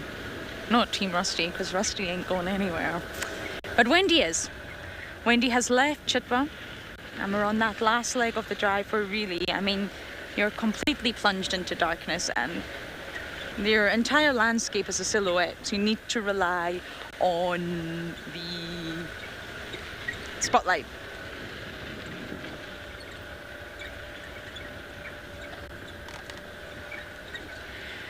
Donna, I mean, lovely question, but I don't know how you would think I would know that. I mean, the Sabi Sands is an area. The fences are now down to the Kruger. So animals can come, animals can go. We follow specific lineages in the northern sector, but we just talk about Djuma and Tortuga and Bufosuk and maybe Simbambili. But there's a whole other sector to the Sabi Sands. It goes much further down south, and it obviously borders onto the Kruger. So males disperse. Males will disperse out of the sands, the leopards that we know, but males will also disperse from their areas into the sands. I mean, Hukamuri was said to come from Crocodile Bridge. And females also move. Okay, they don't disperse generally as far as the males do, that's for sure, but there's absolutely no way of knowing that, I'm afraid. We do follow the leopards too as much as we can, and naturally Panthera have started, well, they've been doing it for quite some time, I must say, collecting scat in order to analyze it and work out who the fathers are, but we're a long way off for ever having that genetic information, I'm afraid. So it's a good thought, but absolutely no way I could answer that. There's a lot of influx of new males, our males leaving. In order to really quantify gene pool, you would have to have a thorough experiment of genetics. You would really have to take blood samples or scat samples and really analyze for a long time to get the gene pools, and that is not what we do, I'm afraid. I think sometimes because we just show you a small part of the Sabi Sands, it extends away north into the Manguledi, extends away south, Elephant Plains, it goes down to Mala Mala, even Londolozi, it's all part of the Sabi Sands. We're just doing the small sector that sits in the north. Maybe one day we'll be able to have the genetics for all of the leopards, but that will take a very, very long time. Now, we've had quite the lucky day, so I am very much hoping that I can find a nocturnal animal now. And yes, the lions and the leopards are nocturnal, but wouldn't it be fabulous? Oh, duiker. No, nothing to get excited about. If we had a genet, or a honey badger, Oh.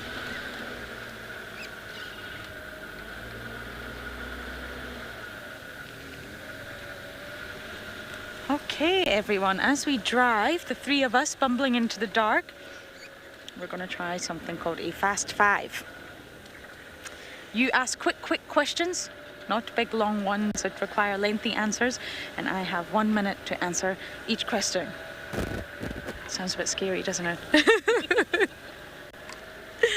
I'll do my best. So start your fast five questions now. We will only answer 5, hence the name fast five. I thought I saw some eye shine back there. Have you seen a Janet? I haven't.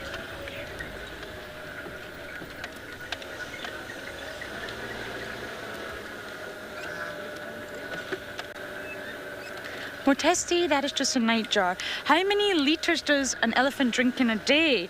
Depends on the elephant, to be completely honest. If you're talking about a cow, an adult bull, a teenager, sub-adult, or a calf, it really does depend. But an adult bull can pull in 12 litres at once in its trunk because they obviously require much more water, and therefore normally they can drink anywhere between 150 to 180. That's sort of the average span of litres per day for an adult. That would not be the case for a calf, I must say. Calves have a much smaller trunk and a much smaller capacity for drinking water. Boom, 1 is done. 4 more to go.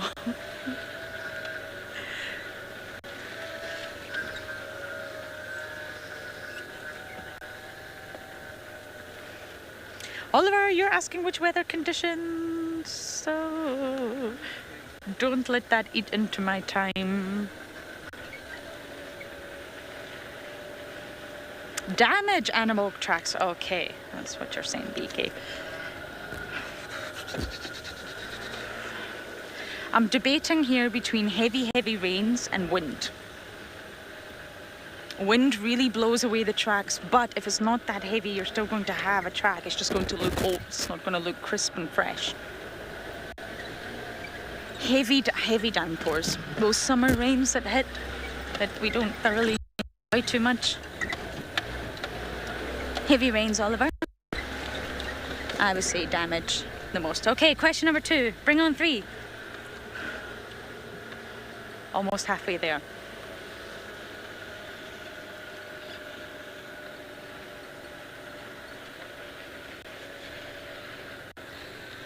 Dog, yes they do.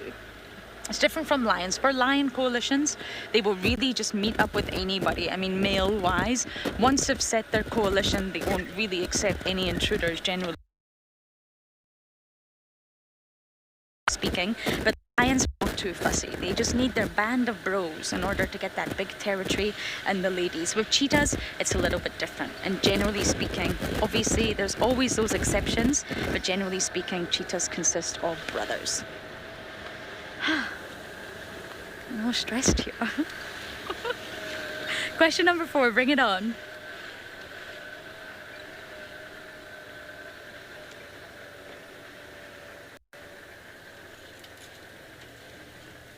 Leopard lover, a fright on a night drive. Fright in the night. A porcupine. And it wasn't while I was live. I think many of you know this story, but I was with Marcel and Davi, and we decided to come to Twin Dams to shoot the stars. Obviously not shoot them, but you know, photography. And Davi was teaching us how to do that. And just as we were rounding the corner in the Mahindra, the squeaky pig of a car, round the corner we just heard this shuffling, and it was very obvious immediately that it was a large animal. Something was in that bush, and we all just thought, so we quickly stopped the car, got out the spotlight, and it turned out to be a porcupine who was absolutely massive, and I've never seen a porcupine. That was my first one. And it turned out to be this incredible sighting, but really at that point in time, when we'd stopped and we heard the rustling, it was fast. The porcupine was moving very fast. So to us, without that knowledge that the porcupine was there, it just sounded like the porcupine was coming to us. It sounded like something was charging us, and it wasn't, absolutely. But I think that leopard lover was the biggest fright that we got in the night time, which turned out to be absolutely nothing, thank goodness. But We all got a fry. Even Marcel, although he won't admit it.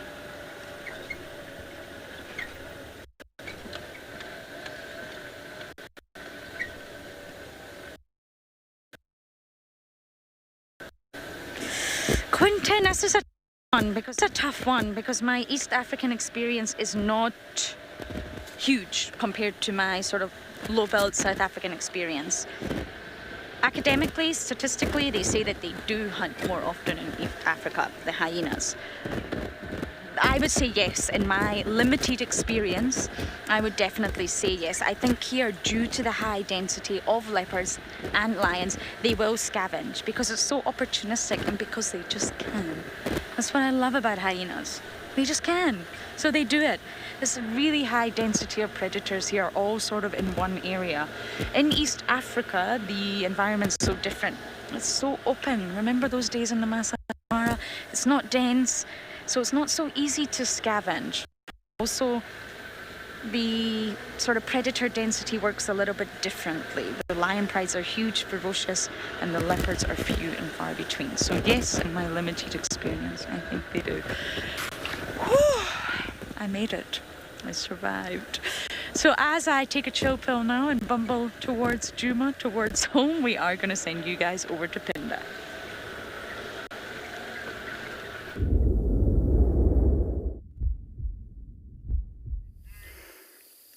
Welcome back everyone to andBeyond Phinda, and while we don't have any hyenas hunting over here, we do have a little bird hunting in the road ahead of us, giving Glenn behind the camera quite a tough time as he tries to focus on it. It's a little nightjar.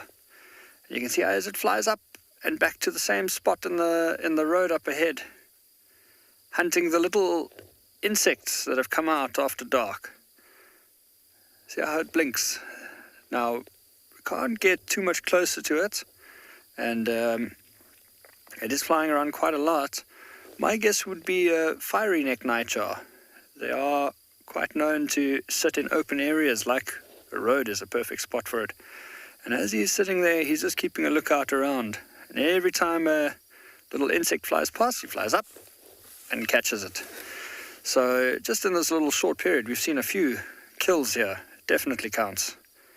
Now, we can find quite a few different nightjars on Phinda. Most common throughout southern Africa, for that matter, is usually the fiery neck nightjar. It's got that really characteristic call of the African bush. But in this area alone, we can find a few different ones. Not only this fiery neck, sometimes we even see the European. Oh, it's flown. Oh, there he's back. We can see the European nightjar here in the summer times, and in this area in particular, just off, we riding right along the edge of the open grasslands, not too far from where we saw this cheetah earlier today, but on our right hand side we've got this big open grasslands, and on the left is the start of the woodlands. And in these open grasslands, particularly lower down in the marshy areas, because this is a floodplain, we often refer to this section as the marsh. And in those marshy bits in the middle, even now this time of year, even though it's so dry, there's still some areas that are quite waterlogged. And in those sections, we can find the swamp nightjar, which is a really, really special one for the birders out there. Quite a rare one to come across. Very, very distinctive call as well. But apart from the swamp, we can also see the square-tailed nightjars here. Megan, you are 100% right. It is a really cool thing to see. And look, every time he looks at us, we can actually see the two eyes reflecting the infrared light. And it's such an amazing thing that this technology allows us to watch this bird like this, because most of the time if you're out and drive, you viewing with a spotlight, and as long as you shine the spotlight on the nightjars, it often stuns them and they freeze. So if you're just driving along, you often have to dim the headlights to give the bird time to move away. But you don't often get to watch them hunting like this one does. But now with this really cool camera and big powerful infrared spotlights, even though we are a good 20, 25 meters away from this bird, we get to zoom in and watch it. Look at that. Up and down, hunting all those insects. Hasn't called once. And because the nightjars look so similar, it's incredibly tough to identify them. You need to get them under good light and usually get a photo of them to know which one it is. But amazing to watch this thing dance up and down like that. And so quick as well. You can imagine the reaction times as it just shoots up, grabs a little insect, and right back down to wait.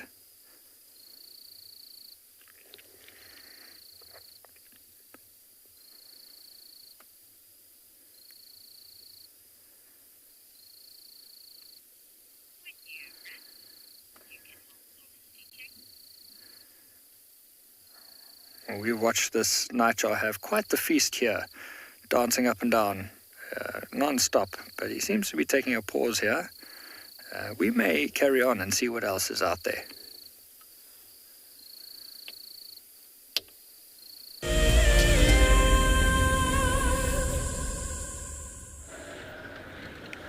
We are bumbling through the night now, the most challenging part of the Sunset Drive, nighttime. Really, there could be a leopard in the thicket right here, but if you don't spot that eye shine, then you would never know. It's really, honestly, the eye shine that you're looking for. Even an elephant, there could actually be an elephant right there, and as long as it was stationary and not sort of looking at you and you don't pick up on the eye shine, you wouldn't know. It's complete darkness. That's when your senses have to adapt. You have to adapt. You're using the spotlight, and you're also listening. If you can, stop, listen. This is when nocturnal animals get noisy, get vocal. This is when things happen. So your ears really come into play. And we've had some wonderful sightings throughout the night, at nighttime, but really, it's very much trickier. You're out of your element. Humans are not really, generally speaking, nocturnal beings. Yes, some people love to be nocturnal, but as a collective, we're not really nocturnal, and therefore it just becomes so much trickier for us at nighttime out here. And I'm sure on more than a handful of times we've driven past animals in the night. If we haven't picked them up with our spotlight,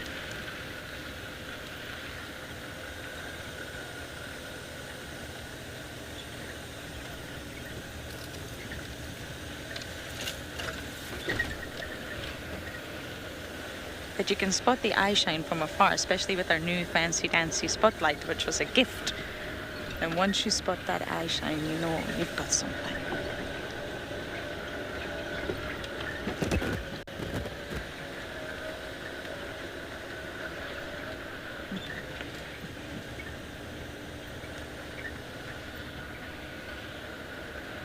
So we're going to continue our nocturnal search and hopefully get lucky for some of those animals.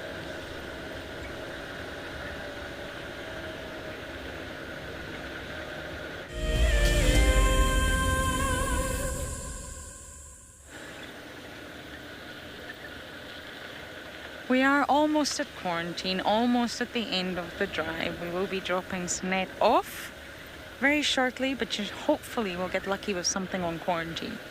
And I know it is very close to home, but it's also a very productive area. I must say we haven't had a good sighting on quarantine for a while, but winter normally brings about good sightings on quarantine, I must say.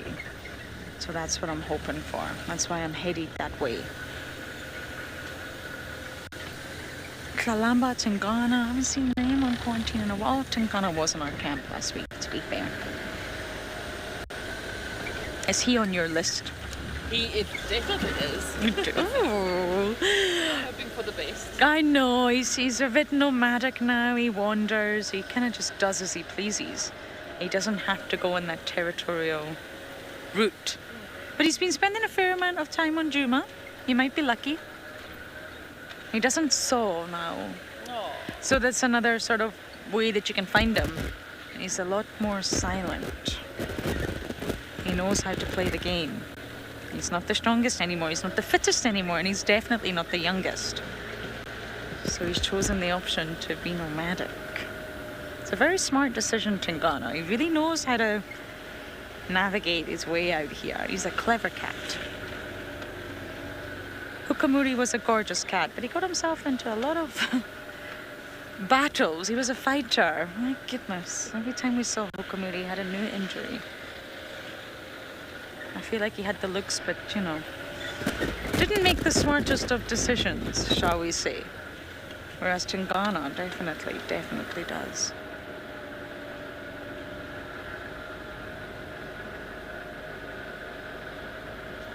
Okay, we are actually about to drive past Mbeta. But I'm hoping we get lucky with some sightings before then.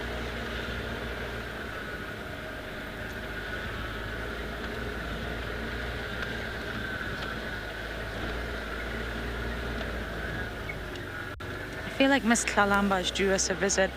We think it might have been her tracks that was found this morning, so it appears she's on Djuma. If you do watch the dam cam, keep your eyes open. Kalamba might appear as she normally does, and then by morning time she is long gone again. Typical Kalamba.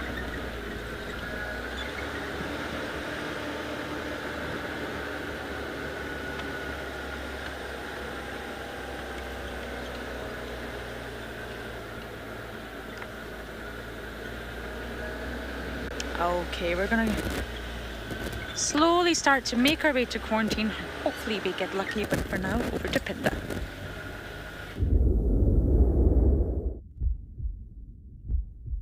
Good afternoon, or evening should I say. Welcome back to andBeyond Phinda. We've just been driving along here looking for some nocturnal creatures, and we've come across two little antelope. Really tough because they're right at the limit of the infrared range, and I don't want to be shining the spotlight on them because we don't want to disturb their nocturnal vision. But it looks like a little steenbok. Really cool to see. We don't often see them out here in the open grasslands, so quite a nice one to see. A lot of these little antelope can often change their patterns based on predators around them. So things like the grey duiker can also do it where if there are a lot of nocturnal predators in a region, they may choose to be nocturnal rather than active in the day. By being awake and alert, their thinking is that they can help avoid predators a little bit better by being awake and sharp rather than resting under a bush somewhere. Really cool to see these little ones moving around.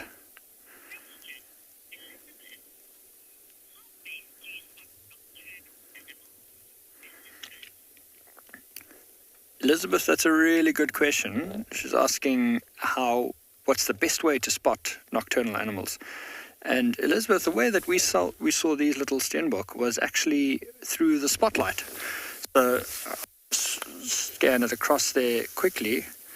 So as you can see now, as we're shining with the spotlight, the moment the little antelope it's way to spot things for that matter. Just onto the right and seen the other one go in the grass there.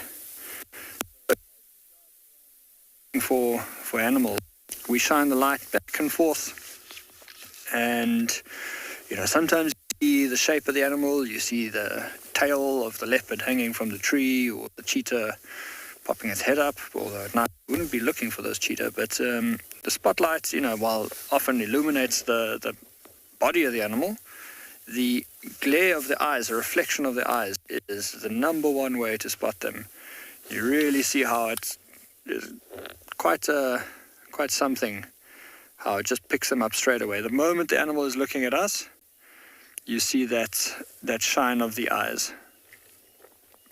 So it really does help us, because you can imagine if the animal's hiding in the bush over there, if it weren't looking at us, it would be almost impossible to see it. Now, we don't want to shine on these antelope for too long, because we're going to disturb their night vision. So what I'm going to do is So I'm going to leave them be. Let's start the vehicle and carry on driving up. As we're making our way through these open areas, let's drive around here and see what else we can find.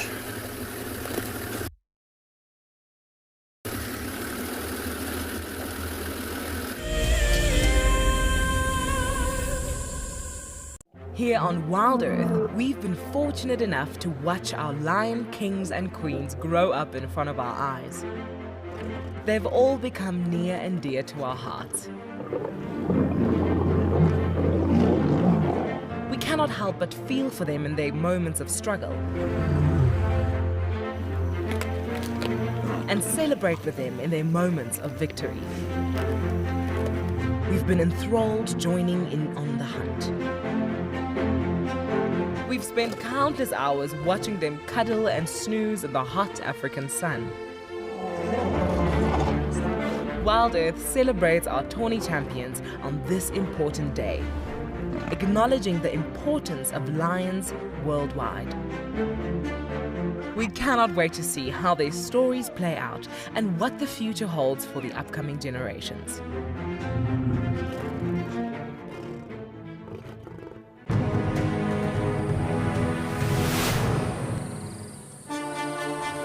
It's day one of the annual South African Guide of the Year competition, and our first foot into this competition this morning is all about tracks and signs. We're going to call you in one at a time. Just look at it, the information will be there. Our 5 guides have been tasked by the judges at figuring out who is what is who, and where they go in the bush. Either Franklin or guinea fowl, but because of the volume of other deposits in the area, we went with guinea fowl.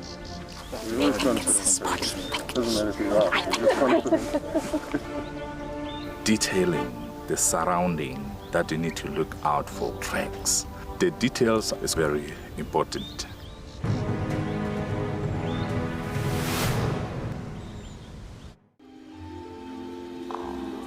Goodness, look at its wobbly legs.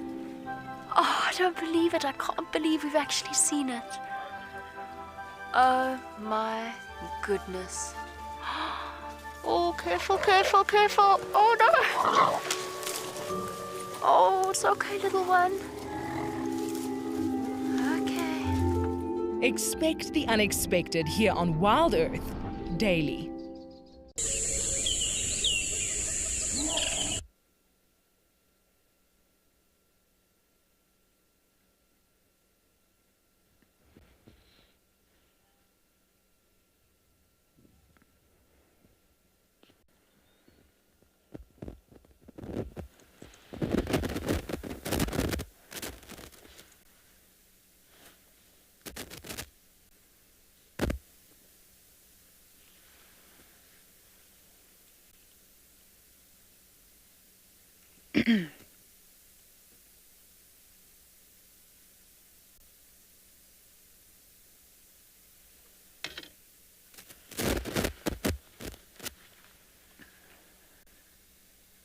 Okay, we're just sitting here on quarantine,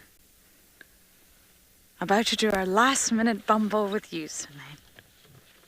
But just to wrap it up, everyone, we do have a few minutes, but I just wanted to say that it has been a real pleasure having you here.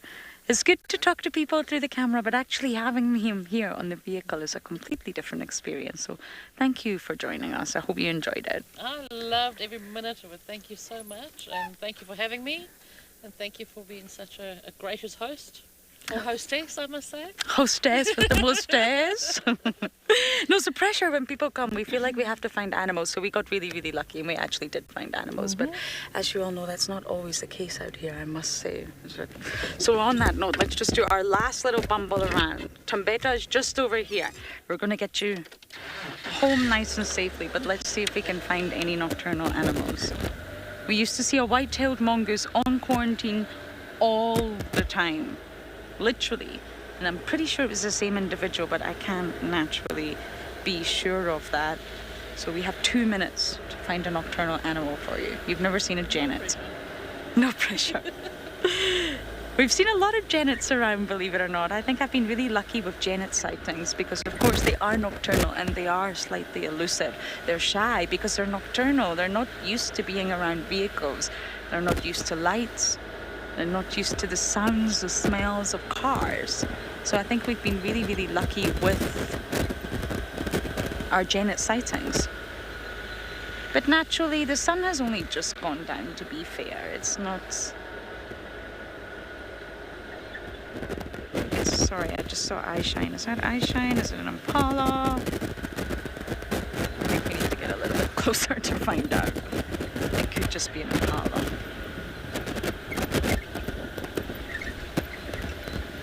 You see that eye shine?